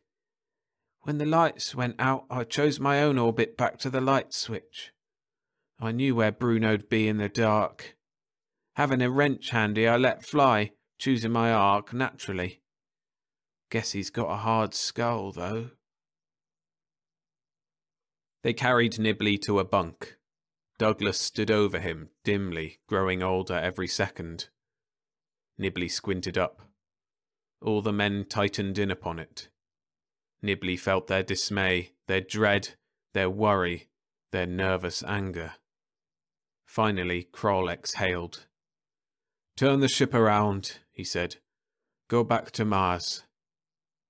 The crew stood with their limp hands at their sides. They were tired. They didn't want to live anymore. They just stood with their feet on the deck. Then, one by one, they began to walk away like so many cold, dead men. "Hold on," cried Nibley, weakening. "I ain't through yet. I got 2 orbits to fix. I got one to lay out for this ship to Jupiter, and I got to finish out my own separate, secret, personal orbit. You ain't turning back nowhere." Kroll grimaced. "Might as well realize it, Grandpa. It takes 7 hours to get through the swarms, and you haven't got another 2 hours in you." The old man laughed. "Think I don't know that? Hell, who's supposed to know all these things, me or you?" "You, Pop." "Well then, damn it, bring me a Bolger." "Now look, you heard me, by God, a Bolger." "Why?" "You ever hear of a thing called triangulation? Well, maybe I won't live long enough to go with you, but by all the sizes and shapes of behemoths, this ship is jumping through to Jupiter." Kroll looked at him. There was a breathing silence, a heart-beating silence in the ship. Kroll sucked in his breath, hesitated, then smiled a grey smile. "You heard him, Douglas. Get him a Bolger." "And get a stretcher, and tote this 90 pounds of bone out on the biggest asteroid around here. Got that?" "You heard him, Haynes. A stretcher. Stand by for manoeuvring." Kroll sat down by the old man. "What's it all about, Pop? You're sober?" "Clear as a bell." "What are you going to do?" "Redeem myself of my sins, by George. Now get your ugly face away so I can think. And tell them bucks to hurry." Kroll bellowed, and men rushed. They brought a spacesuit, inserted the 90 pounds of shrill and wheeze and weakness into it. The doctor had finished with his probings and fixings, buckled, zipped, and welded him into it. All the while they worked, Nibley talked. "Remember when I was a kid? Stood up to that there plate pounding out baseballs north, south, and 6 ways from Sundays." He chuckled. "Used to hit 'em and predict which window in what house they'd break." Wheezy laughter.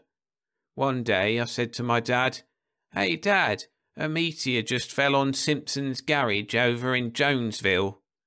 'Jonesville is 6 miles from here,' said my father, shaking his finger at me. 'You quit your lying, Nibley boy, or I'll trot you to the woodshed.'"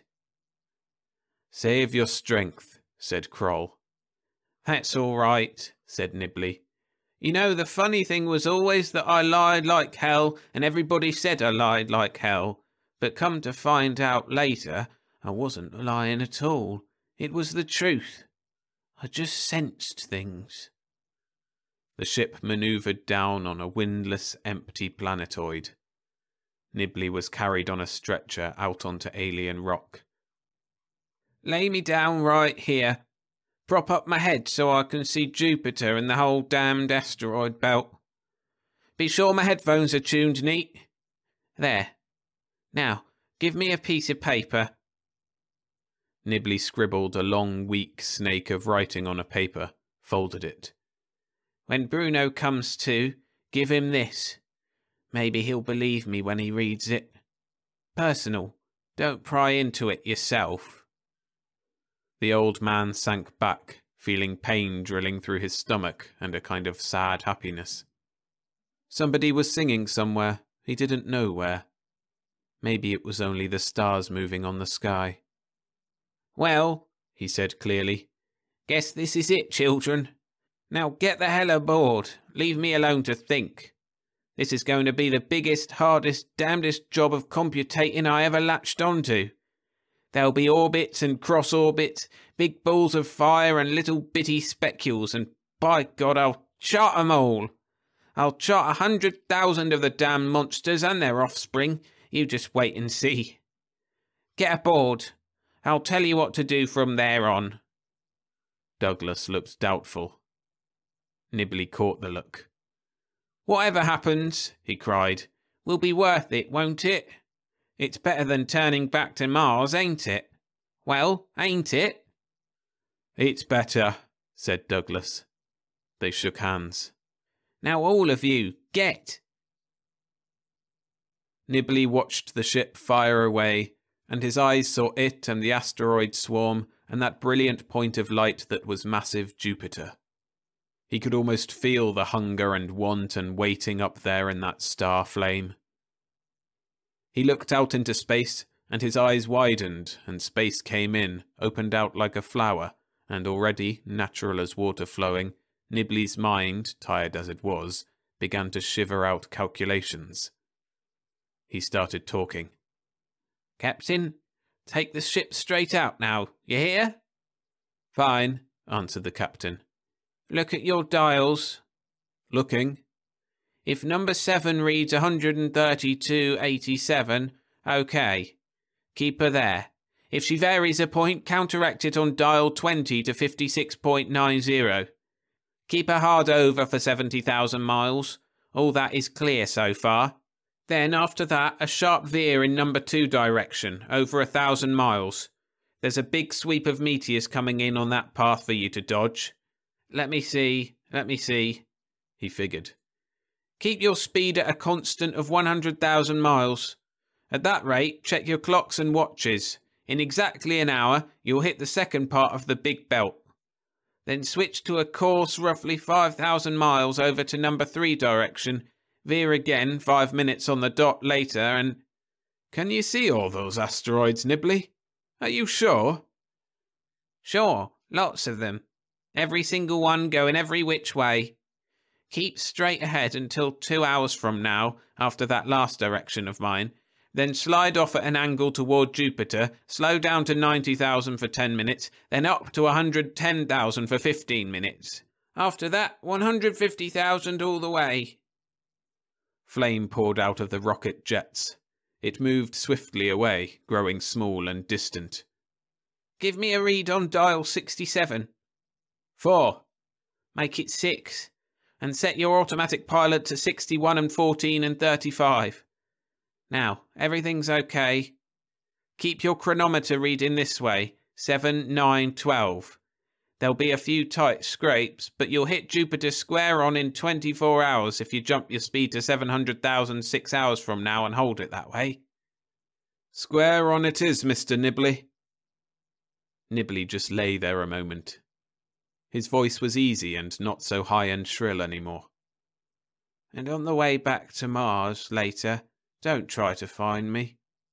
I'm going out in the dark on this metal rock. Nothing but dark for me. Back to perihelion and sun for you. Know where I'm going? Where? Centaurus, Nibley laughed. So help me God I am. No lie. He watched the ship going out then, and he felt the compact, collected trajectories of all the men in it. It was a good feeling to know that he was the guiding theme, like in the old days. Douglas's voice broke in again. Hey, Pop, you still there? A little silence. Nibley felt blood pulsing down inside his suit. Yep, he said.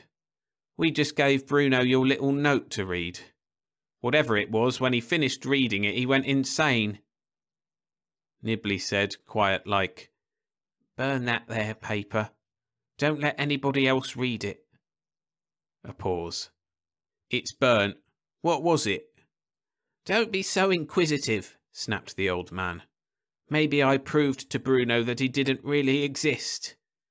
To hell with it. The rocket reached its constant speed. Douglas radioed back. All's well. Sweet calculating, Pop. I'll tell the rocket officials back at Marsport. They'll be glad to know about you. Sweet calculating. Thanks. How goes it? I said, how goes it? Hey, Pop. Pop? Nibley raised a trembling hand and waved it at nothing. The ship was gone. He couldn't even see the jet wash now. He could only feel that hard metal movement out there among the stars, going on and on through a course he had set for it. He couldn't speak. There was just emotion in him. He had finally, by God, heard a compliment from a mechanic of radar computators. He waved his hand at nothing. He watched nothing moving on and on into the crossed orbits of other invisible nothings. The silence was now complete. He put his hand down. Now he had only to chart that one last personal orbit, the one he had wanted to finish only in space and not grounded back on Mars. It didn't take lightning calculation to set it out for certain. Life and death were the parabolic ends to his trajectory. The long life first swinging in from darkness, arcing to the inevitable perihelion, and now moving back out and away, into the soft, encompassing dark. By God, he thought weakly, quietly. Right up to the last, my reputation's good. Never fluked a calculation yet, and I never will. He didn't.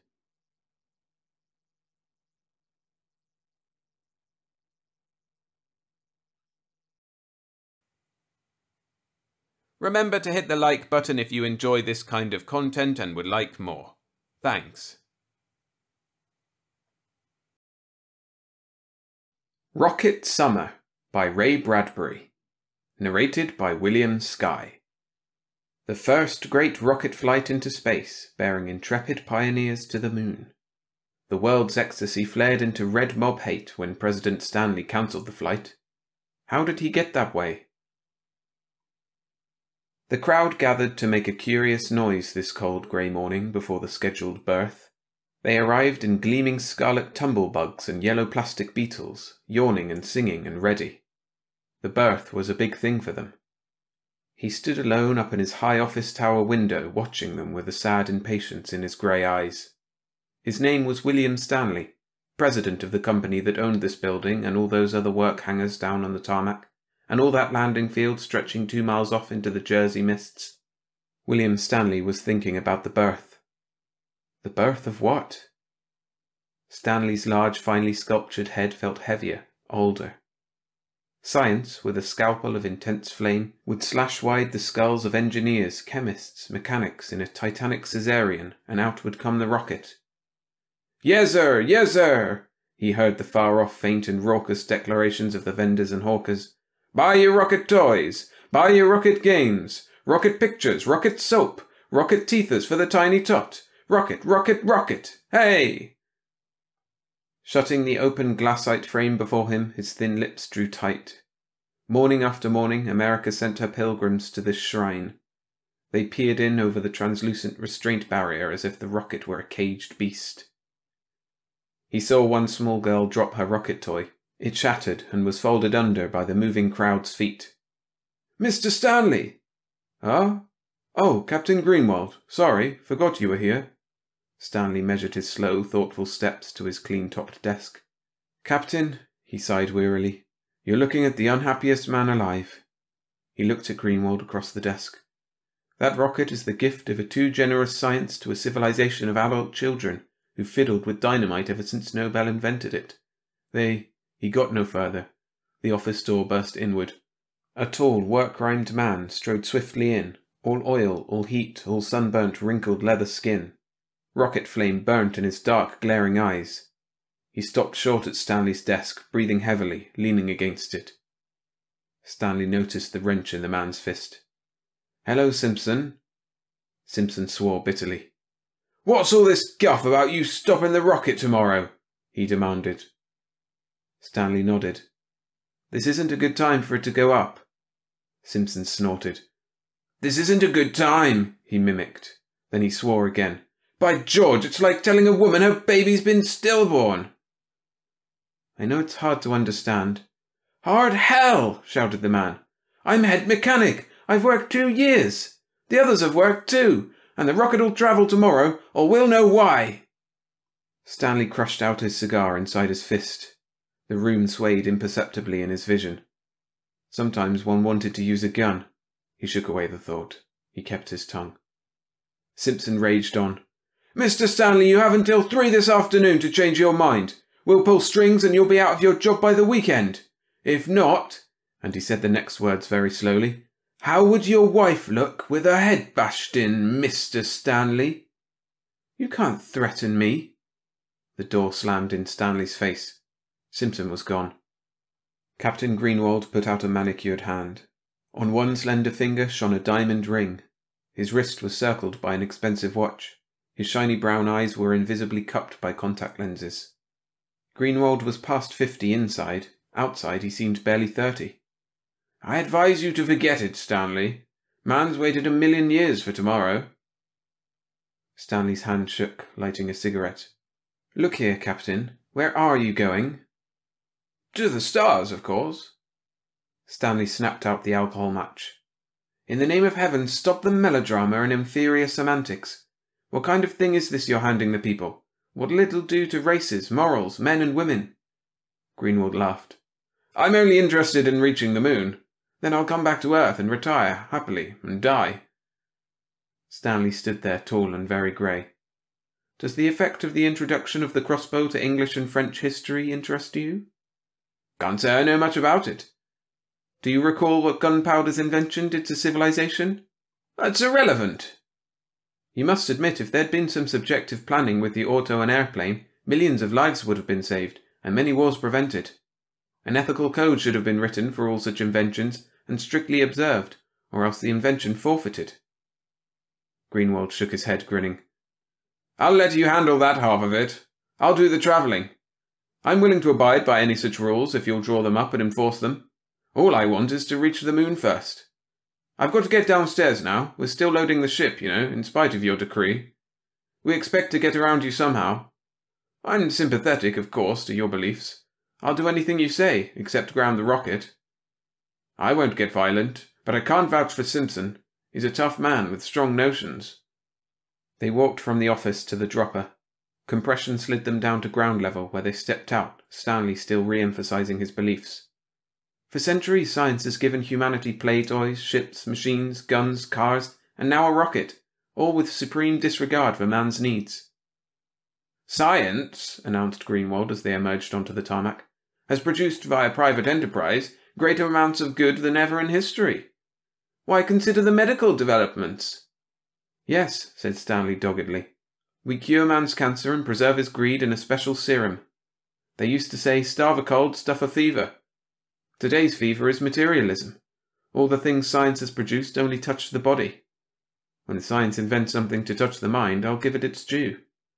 No, you cloak your voyage with romantic terminology. Outward to the stars, you cry. Words. What's the fact? Why this rocket? Greater production? We have that. Adventure? Poor excuse to uproot Earth. Exploration? It could wait a few years. Lebensraum? Hardly. Why then, Captain? Eh? Murmured Greenwald distractedly. Ah, here's the rocket now. They walked in the incredible rocket shadow. Stanley looked at the crowd beyond the barrier. Look at them. Their sex still a mixture of Victorian voodoo and clabbered Freud. With education needing reorientation, with wars threatening, with religion and philosophy confused, you want to jump off into space? Stanley shook his head. Oh, I don't doubt your sincerity, Captain. I just say your timing's poor. If we give them a rocket toy to play with, do you honestly think they'll solve war, education, unity, thought? Why, they'd propel themselves away from it so quickly your head'd swim. Wars would be fought between worlds. But if we want more wars, let's have them here, where we can get at their sources, before we leap to the asteroids seeking our lost pride of race. What little unity we do have would be broken by countries and individuals clamouring and cutthroating for planets and satellites. Pausing, Stanley saw the mechanic standing in the rocket shadow, hating him. Outside the barrier, the crowd recognised him. Their murmur grew to a roar of disapproval. Greenwald indicated them. They're wondering why you waited so long before deciding to stop the rocket. Tell them I thought there'd be laws controlling it. Tell them the corporations played along, smiling and bobbing to me until the rocket was completed. Then they threw off their false faces and withdrew the legislation only this morning. Tell them that, Captain. And tell them the legislation I planned would have meant a slow, intelligent rocket expansion over an era of 3 centuries. Then ask them if they think any businessman could wait even 5 minutes. Captain Greenwald scowled. All I want to do is prove it can be done. After I come back down, if I can help in any way to control the rocket, I'm your man, Stanley. After I prove it's possible, I don't care what in hell happens. Stanley slid into his copter, waved morosely at the captain. The crowd shouted, waved its fist at him over the barrier. He sat watching their distorted, sullen faces. They detested him. The rocket balloon man, the rocket soap man, the tourists detested him. What was more, when his son Tommy found out, Tommy would hate him too. He took his time heading home. He let the green hills slide under. He set the automatic pilot and sank back into the sponge softness suspended in a humming, blissful dream. Music played. Cigarettes and whiskey were in reach if he desired them. Soft music. He could lapse back into the dreaming tide, dissolve worry, smoke, drink, chortle, luxuriously, sleep, forget, pull a shell of synthetic hypnotizing objects in about himself. And wake 10 years from today with his wife disintegrating swiftly in his arms, and one day see his son's skull shattered against a plastic wall, and his own heart whirled and burst by some vast atom power of a starship passing Earth far out in space. He dumped the whiskey over the side, followed it with the cigarettes. Finally he clicked off the soft music. There was his home. His eyes kindled. It lay out upon a green meadow, far from the villages and towns, salt white and surrounded by tapered sycamores. As he watched, lowering his copter, he saw the blonde streak across the lawn. That was his daughter, Alice. Somewhere else on the premises his son gambolled. Neither of them feared the dark. Angrily, Stanley poured on full speed. The landscape jerked and vanished behind him. He wanted to be alone. He couldn't face them yet. Speed was the answer. Wind whistled, roared, rushed by the hurtling copter. He rammed it on. Colour rose in his cheeks. There was music in the garden as he parked his copter in the fine blue plastic garage. Oh, beautiful garage, he thought. You contribute to my peacefulness. Oh, wonderful garage, in moments of torment I think of you, and I am glad I own you. Like hell. In the kitchen, Althea was whipping food with mechanisms. Her mother sat with one withered ear to the latest audio drama. They glanced up, pleased. "Darling, so early!" she cried, kissing him. "How's the rocket?" piped mother-in-law. "My, I bet you're proud." Stanley said nothing. "Just imagine," the old woman's eyes glowed like little bulbs. "Soon we'll breakfast in New York and supper on Mars." Stanley watched her for a long moment, then turned hopefully to Althea. "What do you think?" She sensed a trap. "Well, it would be different, wouldn't it? Vacationing our summers on Venus, winters on Mars, wouldn't it?" "Oh, good Lord," he groaned. He shut his eyes and pounded the table softly. "Good Lord." "Now what's wrong? What did I say?" demanded Althea, bewildered. He told them about his order preventing the flight. Althea stared at him. Mother reached and snapped off the audio. "What did you say, young man?" He repeated it. Into the waiting silence came a distant pshoo. Running in from the dining room, flinging the kitchen door wide, his son ran in, waving a bright red rocket in one grimy fist. "Pshoo! I'm a rocket! Gangway! Hi, Dad!" He swung the ship in a quick arc. "Gonna be a pilot when I'm 16! Hey!" He stopped. "What's everybody standing around for?" He looked at Grandma. "Grammy?" He looked at his mother. "Mum?" And finally at his father. "Dad?" His hand sank slowly. He read the look in his father's eyes. "Oh, gosh." By 3 o'clock that afternoon, he had showered and dressed in clean clothes. The house was very silent. Althea came down and sat in the living room and looked at him with hurt, stricken eyes. He thought of quoting a few figures at her. 5 million people killed in auto accidents since the year 1920. 50,000 people killed every year now in copters and jet planes. But it wasn't in the figures. It was in a feeling he had to make her feel. Maybe he could illustrate it to her. He picked up the hand audio, dialed a number. "Hello, Smitty?" The voice on the other end said clearly, "Oh, Mr. Stanley." "Smitty, you're a good average man, a pleasant neighbour, a fine farmer. I'd like your opinion. Smitty, if you knew a war was coming, would you help prevent it?" Althea was watching and listening. Smitty said, "Hell yes, sure." "Thanks, Smitty. One more thing. What's your opinion of the rocket?" "Greatest thing in history.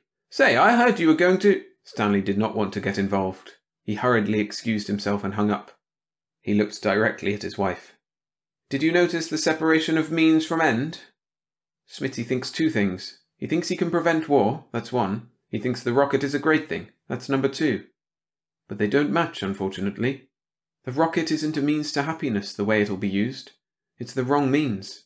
And with the wrong means you invariably wind up with a wrong end. A criminal seeks wealth. Does he get it? Temporarily. In the end he suffers. All because he took the wrong means. Stanley held his hands out, uselessly. "How can I make you understand?" Tears were in her eyes.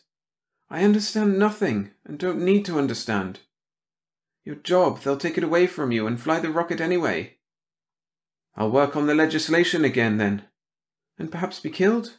Oh, please, Will." Killed. He looked at his watch. Exactly 3. He answered the audio when it buzzed. "Stanley talking." "Stanley, this is Cross at Caltech." "Cross. Good Lord, it's good to hear you." "I just heard the new flash. said Cross. He had the same clipped, exact voice he'd had years ago, Stanley realised. You're really on the spot this time, aren't you, Will? That's why I called. I like your ideas on machinery. I've always thought of machines myself as nothing but extensions of man's frustrations and emotions, his losses and compensations in life. We agree. But you're wrong this time, Will. You made a mistake today. Now don't you start on me. You're my last friend, retorted Stanley tiredly. What else could I do? Destroy the rocket? That would be negative. No good. Give them something positive. Tell them to go ahead, advised Cross pleasantly enough. Warn them, like a kindly father, of the consequences. Then, when their fingers are burnt... Humanity might go down the drain, finished Stanley abruptly. Not if you play your cards right, control the variables. There must be some way around them without getting yourself mangled. I'm ready to help when you have a plan. Think it over. I still think blowing the damn thing up would be... They'd build a bigger one. And they'd persecute you and your family the rest of your life, explained Cross logically. You and I may know that science hasn't contributed one whit to man's mental progress, but Mr. Everyman likes his babies diapered in disposable tissues and likes to travel from Siberia to Johnstown like an infuriated bullet. You can't stop them. You can only divert them a bit. Stanley grasped the hand audio tightly. He listened. A great roar of copters sounded out in the afternoon sky directly overhead. The house shook. Althea sprung up lithely and ran to look out. I can't talk any more, Cross. I'll call you back. They're outside, waiting for me now. Cross's voice faded like a dream. Remember what I tell you. Let them go ahead. Stanley walked to the door, opened it, stepped half through. A radio voice boomed out of the bright blue sky. Stanley! It shouted. It was Simpson's voice. Stanley! Come out and talk! Come out and tell us, Stanley! Stanley! Althea would not stay in. She walked with him out onto the moist green lawn in the open. The heavens were flooded with copters whirling. The sun shook in its place. Copters hung everywhere like huge hummingbirds, swivelling, whirring. 500 of them at least, shadowing the lawns and shaking the housetops. Oh, there you are, Stanley! Stanley shaded his eyes. His lips drew away from his teeth in a grimace as he stared upward, tense and afraid. It's after 3 o'clock, Stanley! Came the dull boom of words. In this moment, with the spiralling copters suspended over his lawn, over his wife and children and house, over himself and his beliefs, Stanley swallowed, stepped back, put his hands down and let the idea grow within him. Yes, he would give them their rocket. He would give it to them. You cannot fight the children, he thought. They must have their green apples. If you refuse them, they will find a way around you. Go along with their illogical tide and make logic of it. Let the children eat their full of green apples, many, many green apples to swell their vast stomach into sickness. Yes. A slow smile touched the corners of his mouth, vanished. The plan was complete. The voice from the sky fell on him like an iron fist. Stanley! What is your word now? How will you speak now? With 1,000 pounds of nitroglycerin over your home, how will you talk? The copters sank, malignantly. Thunder swept the lawn. Althea's brilliant amber skirt flared in the wash of it. Will the rocket fly, Stanley? From the corners of his aching, straining eyes, Stanley saw his son poised in the window, watching him. Raise your right hand and wave it, thundered the sky voice, if the answer is yes. Stanley made them wait for it. He wetted his lips with a slow tongue, then gradually, very casually, he raised his right hand, palm up, and waved it to the thundering sky. A torrent of exultation poured in a Niagara from the heavens. 500 audios blasted, cheered, exulted. The trees ripped and tore in the cyclone of energy and explosion. The noise continued as Stanley turned, took Althea's elbow, and steered her blindly back to the door. The little black jet plane dropped out of the midnight stars. Moments later, Cross was getting out of it, crossing the dark lawn, grasping Stanley's hand warmly. Made good time, eh? Inside, they downed their glasses of brandy first, then got to business. Stanley outlined his plan, his contacts, his psychology. He was pleased and excited to see an extraordinary smile of approval come to Cross's pink, round face. Excellent! Now you're talking, cried Cross. I like your plan, Stanley. It places the blame right back on the people. They won't be able to persecute you. Stanley refilled the glasses. "I'll see to it you're on the rocket tomorrow. Greenwald, he's the captain, will cooperate, I'm certain, when the trip is over. It's up to you and Greenwald then." They raised their glasses. "And when it's all over," observed Cross slowly, "we'll have the long hard struggle to revise our educational system, to begin to apply the scientific method to man's thinking, instead of just to his machines. And when we've built a logical subjective world, then it'll be safe to make machines of all and any kinds. Here's to our plan. May it be completed." They drank. The next day 2 million people spread over the rolling hills, through the tiny Jersey towns, sitting atop bugs and plastic beetles. An excitement pervaded the day. The sky was a blue vacuum, the copters grounded by law. The rocket lay gleaming and monstrous and silent. At noon, the crew ambled across the tarmac, Captain Greenwald leading. Cross walked among them. The huge metal doors slammed, and with a blast of gargantuan flame, the rocket heaved upward and vanished. People cheered and laughed and cried. Stanley watched his son and daughter and mother-in-law do likewise. He was deeply pleased to see that Althea did not join them. Hand in hand, they watched the sky dazzlement fade. The first rocket to the moon was gone. The world was drunkenly happy in its delirium. 2 weeks passed slowly. Astronomers were unable to keep an eye on the rocket. It was so small and unaccountable in the void between Earth and lunar surface. Stanley slept little in the passing of the 14 days. He was constantly attacked by fears and confusions of thought. He dreamed of the rocket going up. He had seen men month on month walking in the metal shadow of their wonderful rocket, patting it with their greasy, calloused hands, loving it with their quick, appreciative eyes. If for one moment you let yourself think of it, you loved it too, for even though it symbolized wars and destruction, you had to admire its balance and slenderness of structure. With it you could rub away the fog cosmetic of Venus, redelineate its prehistorically shy face. And there was Mars too. Man had been imprisoned 1 million years. Why not freedom now, at last? Then he labelled all these fantasies by their correct name, escape, and settled back to wait the return of the rocket. "The moon rocket is returning! It will land this morning at 9 o'clock!" Everybody's audio was blatting. Like a yellow seed, the rocket dropped down the sky to sprout roots of flame on which to cushion itself. It fried the tarmac, and a vast deluge of warm air rushed across the country for miles. People sweltered amidst a sudden rocket summer. In his tower room, William Stanley watched, solemn and wordless. The rocket shimmered. Across the cooling tarmac the crowd rioted, bursting through the barrier, sweeping the police aside in elation. The tide halted and boiled and changed form, layer upon layer. A vast hush came upon it. Now the round airlock door of the rocket jetted out air in a compressed sigh. The thick door, sandwiched into the ship hull, took 2 minutes to come outward and pull aside on its oiled hinge-work. The crowd pressed closer, flesh to flesh, eyes widened. The door was now open completely. A great cheer went up. The crew of the moon rocket stood in the airlock. The cheer faded almost instantly. The crew of the rocket were not exactly standing. They were hunched over. The captain stepped forward. Well, he didn't exactly step. He sort of dragged his feet and shambled. He made a speech. But all it sounded like, coming from his twisted, swollen lips, was, "Oh God, disease." He held out his grey-green fingers, raw, bleeding, for all to see. He lifted his face. Those red things, were they actually eyes? That depression, that fallen socket, had it been a nose? And where were the teeth in that gagging, hissing mouth? His hair was thin and grey and infected. He stank.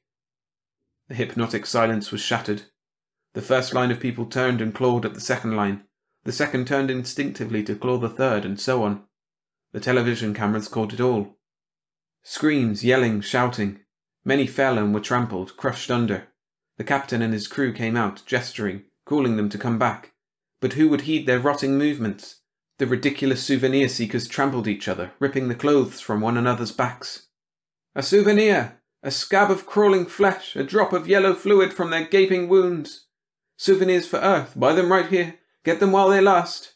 We mail anywhere in the United States." The characters in order of appearance. The captain, the astrogator, held sagging between 2 astronomers, who were followed by 16 mathematicians, technicians, chemists, biologists, radiomen, geographers, and machinists. "Shamble forth, gentlemen, and bring the brave new future with you." The balloon vendor, in flight, jettisoned his entire stock. Rubber rockets floated wildly, crazily bobbling, bouncing the river of rioting heads until they were devoured, exploded, and crumpled underfoot. Sirens sounded. Police beetles rushed to the field exits. 10 minutes later the tarmac was empty. No sign of captain or crew. A few shreds of their fetid clothing were found, partially disintegrated. An audio report 5 minutes later stated simply, "The captain and crew were destroyed on orders of the Health Bureau. An epidemic was feared." The sounds of riot faded. The door to Stanley's office opened. Someone entered and stood behind him and closed the door. Stanley did not turn from the window for a moment. 50 people injured, 5 of them critically. I'm sorry for that. But it was a small price for the world's security. He turned slowly. A horrible creature stood, diseased and swollen, before him. A captain's uniform, filthy and torn, hung tattered from the disgusting flesh. The creature opened its bleeding mouth. "How was it?" asked the creature muffledly. "Fine," said Stanley. "Did you reach the moon?" "Yes," replied the creature. "Captain Greenwald sends his regards to you. He says he knows we can do it again and again, any time we want now, and that's all he wanted to know. He wishes you luck and tells you to go ahead. We landed the rocket on the way back from the moon, first of all up at Fairbanks, Alaska, outside the settlement, naturally during the night. Things worked as you planned them. We changed crews there. There was a minor fight. Simpson and the original crew, including Captain Greenwald, are still up there under psychohypnosis. They'll live out their lives happily, unaware, with new names. They won't remember anything. We took off from Fairbanks again this morning with the new crew and our act all rehearsed. I think we did all right." "Where's the substitute crew now?" inquired Stanley. "Downstairs," said the creature. "Getting psychoed themselves. Getting mental blocks inserted so they'll forget they ever fooled the world today. Then we'll send them back to their regular jobs. Can I use your shower?" Stanley pressed a button. A panel slid aside. "Go ahead." The creature pulled its face around the edges until it shed off into its hands a grey-green pallid mask of plastic rubber. The sweating pink face of Cross appeared. He wriggled his fingers next until the green-grey chemically bleeding horror gloves sucked off. He tossed these into a wall incinerator.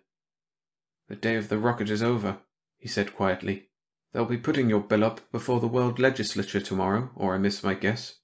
Carefulness, thought, and intellect will now get a start. Humanity is saved from itself." Stanley watched Cross walk into the shower cube, peel, and switch on the spray. He turned to the window again. 2 billion people were thinking tonight. He knew what they were thinking. Outside he heard the explosion as the health department blew up the great rocket. That was all. The sound of water on the shower tiles was a good, clean sound.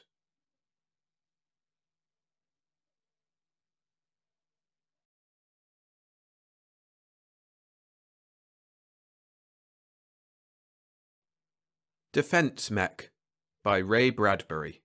Narrated by William Skye. Before we get started, just a quick warning that this story contains themes of insanity and violence to animals, so if that might upset you, try one of the many other stories on the channel.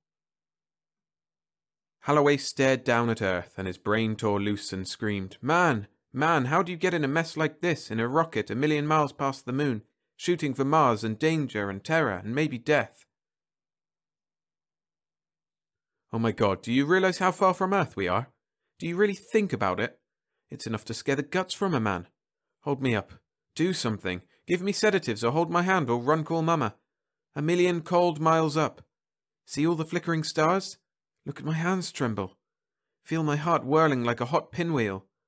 The captain comes toward me, a stunned expression on his small, tight face. He takes my arm, looking into my eyes. Hello, Captain. I'm sick, if that's what you want to know. I've a right to be scared. Just look at all that space. Standing here a moment ago, I stared down at Earth so round and cloud-covered and asleep on a mat of stars, and my brain tore loose and screamed, Man, how do you get in a mess like this? In a rocket 1,000,000 miles past the moon, shooting for Mars with a crew of 14 others. I can hardly stand up. My knees, my hands, my heart are shaking apart. Hold me up, sir. What are hysterics like?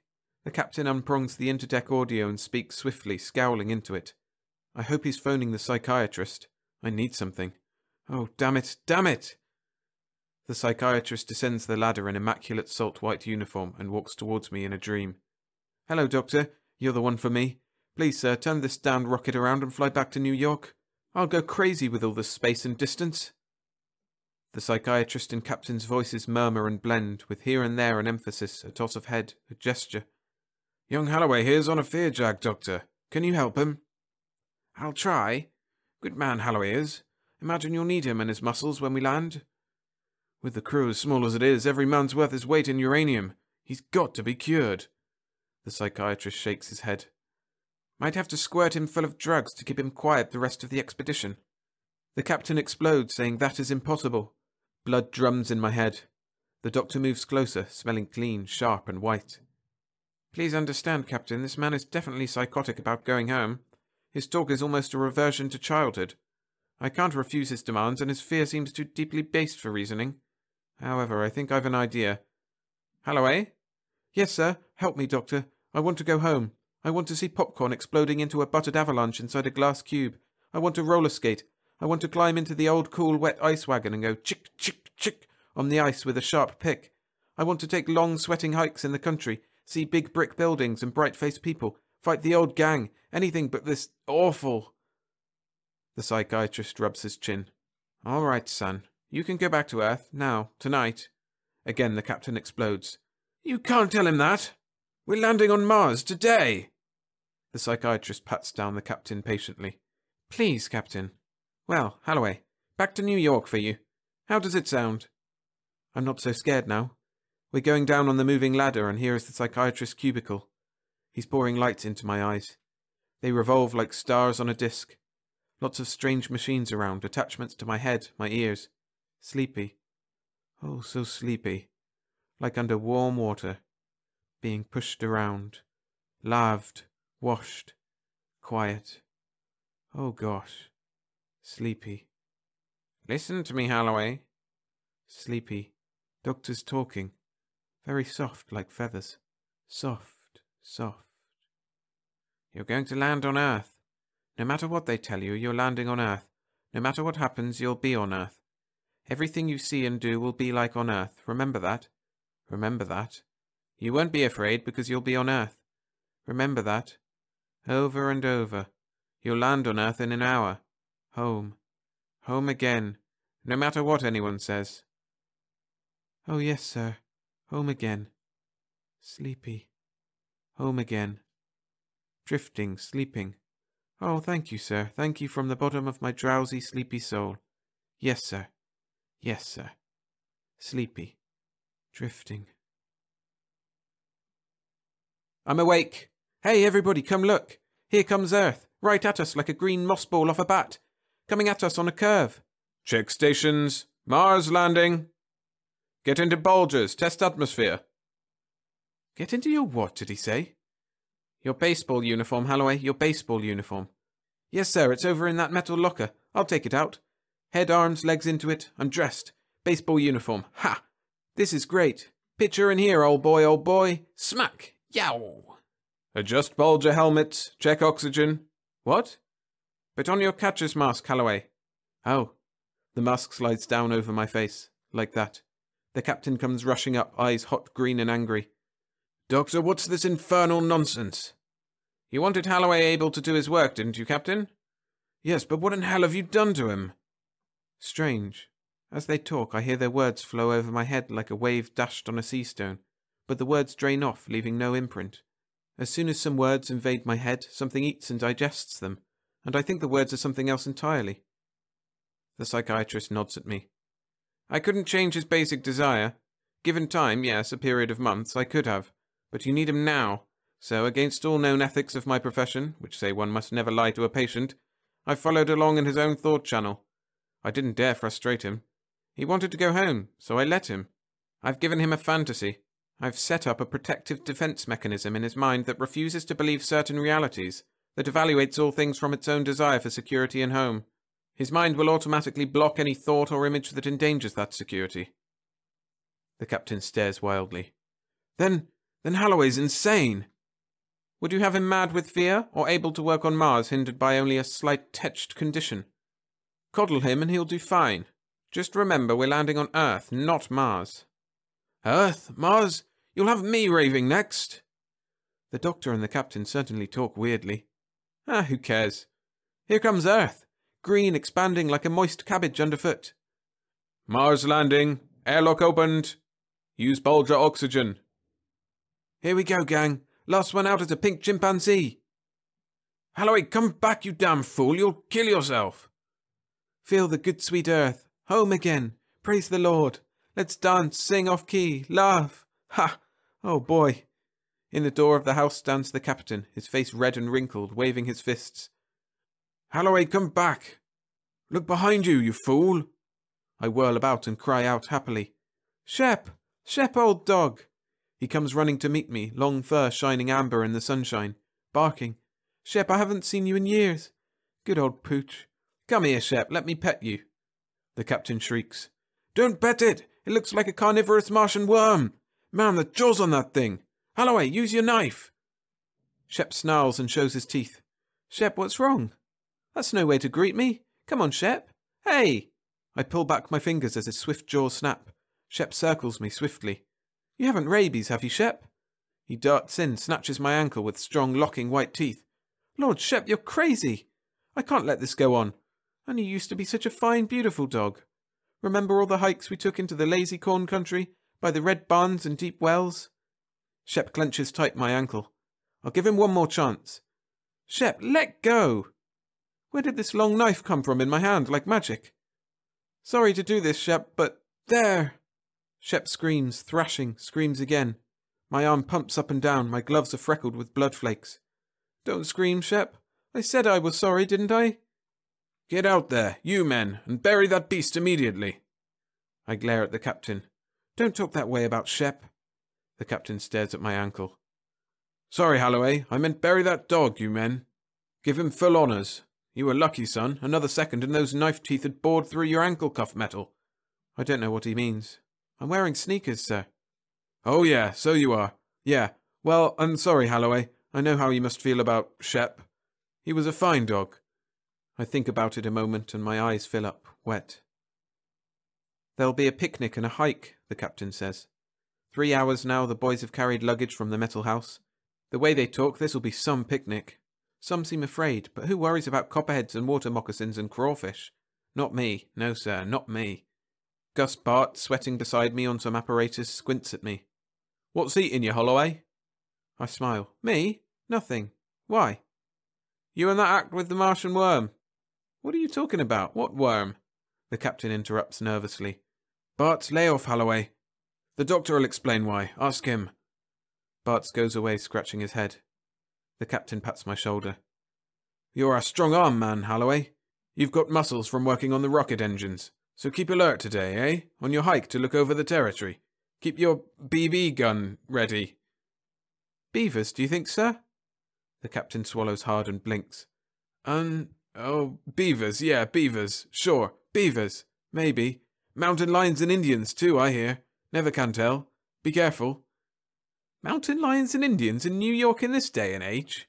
Oh, sir. Let it go. Keep alert anyhow. Smoke? I don't smoke, sir. A strong mind and a healthy body. You know the old rule. The old rule. Oh, yes. The old rule. Only joking. I don't want to smoke anyway.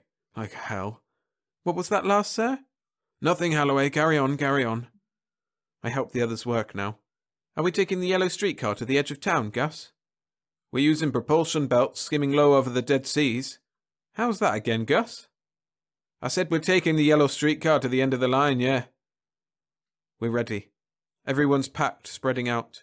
We're going in groups of 4, down Main Street past the pie factory, over the bridge, through the tunnel, past the circus grounds, and we'll rendezvous, says the captain, at a place he points to on a queer, disjointed map. Whoosh! We're off. I forgot to pay my fare. That's okay, I paid it. Thanks, Captain. We're really travelling. The cypresses and the maples flash by. Kawoom! I wouldn't admit this to anyone but you, sir, but momentarily there I didn't see this streetcar. Suddenly we moved in empty space, nothing supporting us, and I didn't see any car. But now I see it, sir. The captain gazes at me as at a 9-day miracle. You do, eh? Yes, sir. I clutch upward. Here's the strap. I'm holding it. You look pretty funny sliding through the air with your hand up like that, Holloway. How's that, sir? Ha ha ha ha! Why are the others laughing at me, sir? Nothing, son, nothing. Just happy, that's all. Ding ding, ding ding. Canal Street in Washington. Ding ding, whoosh. This is real travelling. Funny though, the captain and his men keep moving, changing seats, never stay seated. It's a long streetcar. I'm way in back now. They're up front. By the large brown house on the next corner stands a popcorn wagon, yellow and red and blue. I can taste the popcorn in my mind. It's been a long time since I've eaten some. If I ask the captain's permission to stop and buy a bag, he'll refuse. I'll just sneak off the car at the next stop. I can get back on the next car and catch up with the gang later. How do you stop this car? My fingers fumble with my baseball outfit, doing something I don't want to know about. The car is stopping. Why is that? Popcorn is more important. I'm off the car, walking. Here's the popcorn machine with a man behind it, fussing with little silver metal knobs. Lock, core is... Tony! Tony, Bambino! What are you doing here? Click. It can't be, but it is. Tony, he died 10 long years ago when I was a freckled kid. Alive and selling popcorn again. Oh, Tony, it's good to see you. His black moustache is so waxed, so shining, his dark hair like burnt oily shavings, his dark shining happy eyes, his smiling red cheeks. He shimmers in my eyes like in a cold rain. Tony, let me shake your hand. Give me a bag of popcorn, senor. Click, click, click, sput, click, ree. The captain didn't see you, Tony. You were hidden so well. Only I saw you. Just a moment while I search for my nickel. Ree.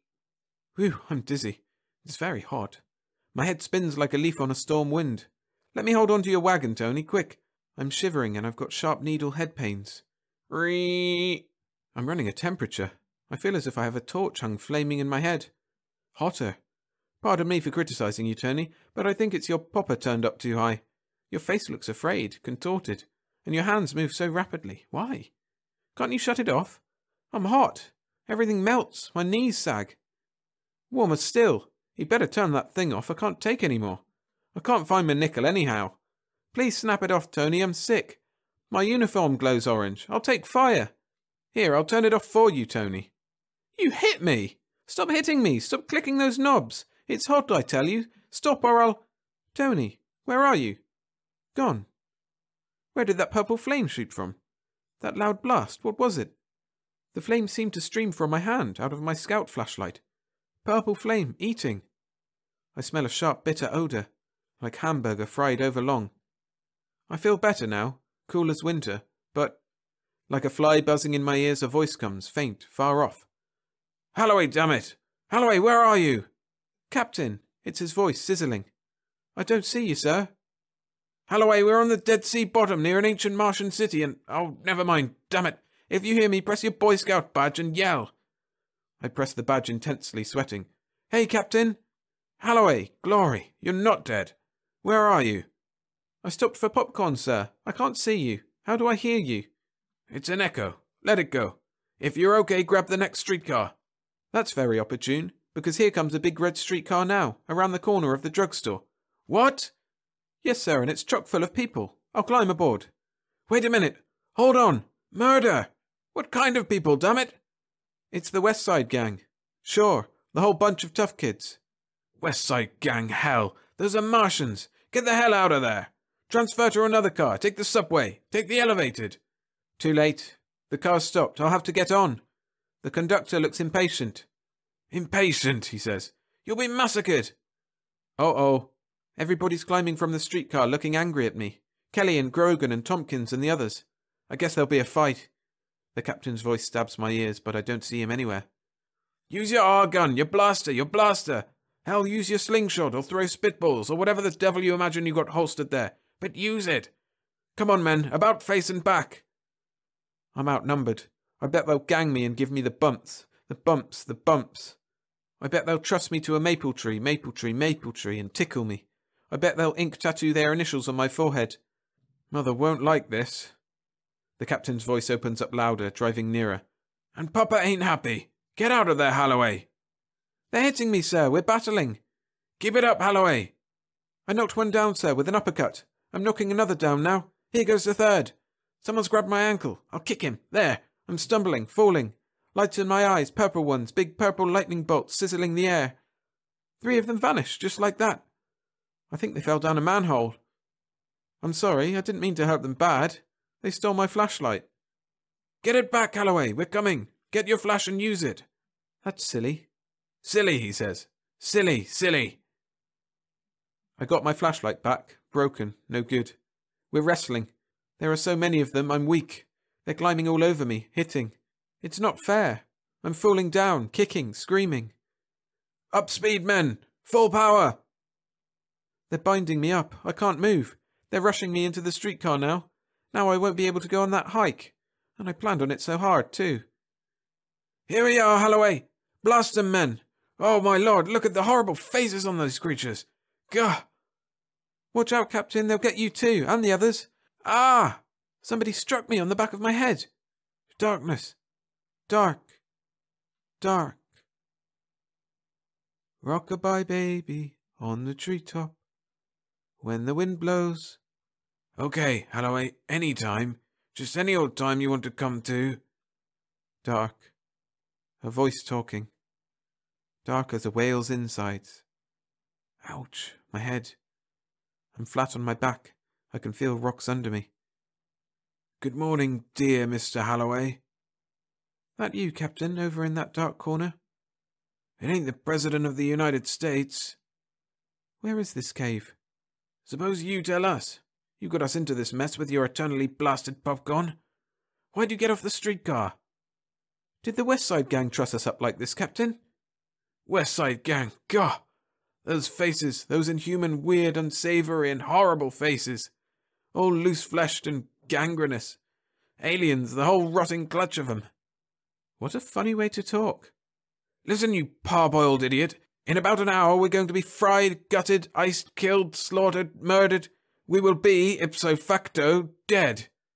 Your friends are whipping up a little bloodletting jamboree. Can't I shove it through your thick skull we're on Mars, about to be sliced and hammered by a lousy bunch of Martians? Captain, sir. Yes, Berman. The cave door is opening, sir. I think the Martians are ready to have at us again, sir. Some sort of test or other, no doubt. Let go of me, you one-eyed monster. I'm coming, don't push. We're outside the cave. They're cutting our bonds. See, Captain, they aren't hurting us after all. Here's the brick alley. There's Mrs. Haight's underwear waving on the clothesline. See all the people from the beer hall. What are they waiting for? To see us die. Captain, what's wrong with Holloway? He's acting queer. At least he's better off than us. He can't see these creatures' faces and bodies. It's enough to turn a man's stomach. This must be their amphitheatre. That looks like an obstacle course. I gather from their sign lingo that if we make it through the obstacles, we're free. Footnote, nobody's ever gotten through alive yet. Seems they want you to go first, Berman. Good luck, boy. So long, Captain. So long, Gus. So long, Holloway. Berman's running down alley with an easy, long-muscled stride. I hear him yelling high and clear, even though he's getting far away. Here comes an automobile. Berman! Ah! It hit him! He's fallen! Berman, get up! Get up!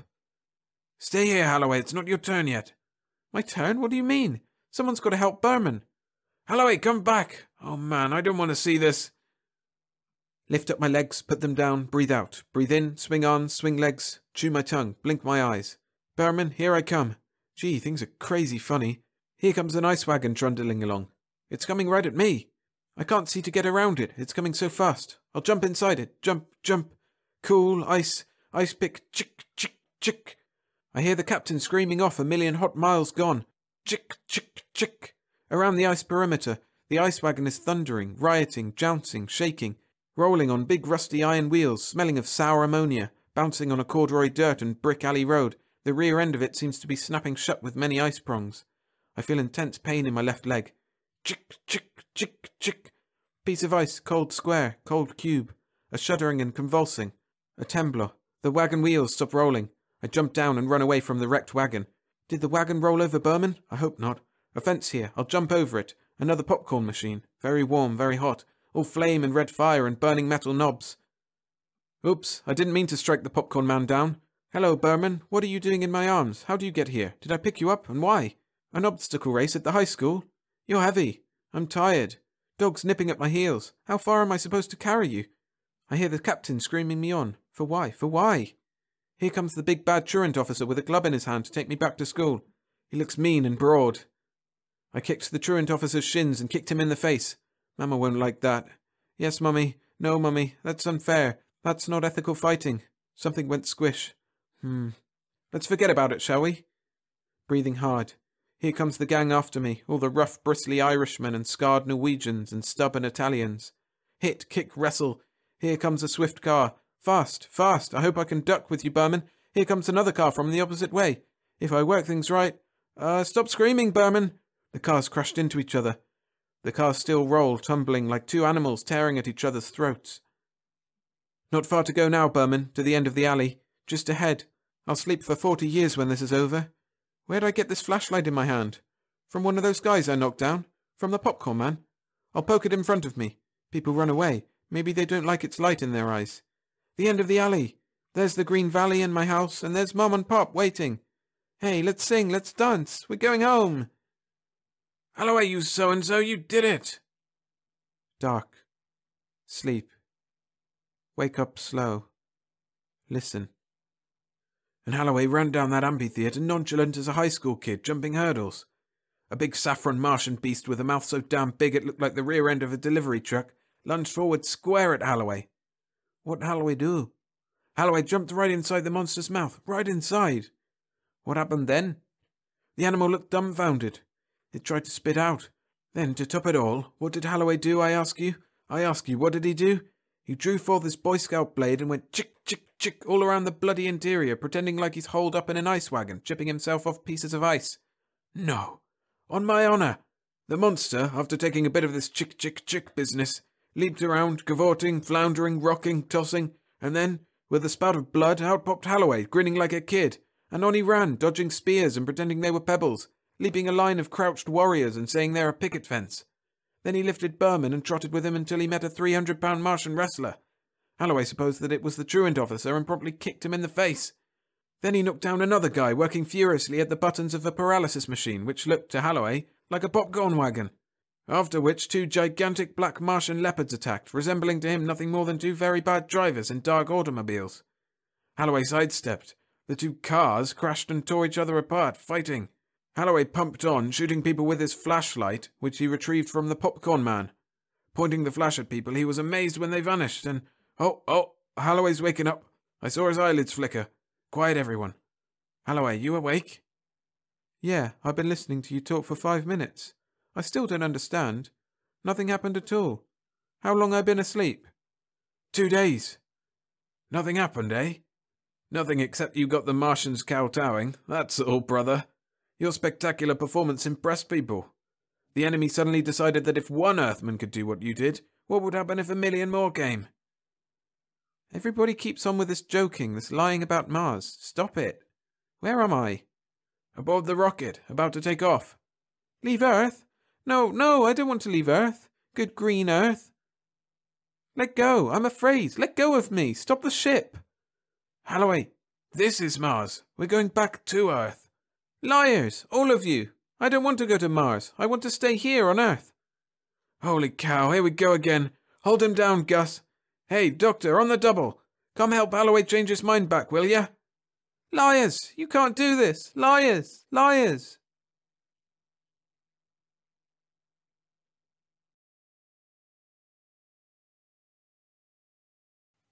Thanks for listening. Hit the like button to support the channel and subscribe for more every Monday and Friday. And remember, you can listen to Pillar of Fire by Ray Bradbury along with a load of other exclusive novelettes over on my Patreon. So head to patreon.com/storiesfromthesky_SFF or follow the link in the description. Staying on YouTube, go check out one of my many compilation videos here, like the latest one, 5 grim and gritty sci-fi short stories. A link to that is on screen now.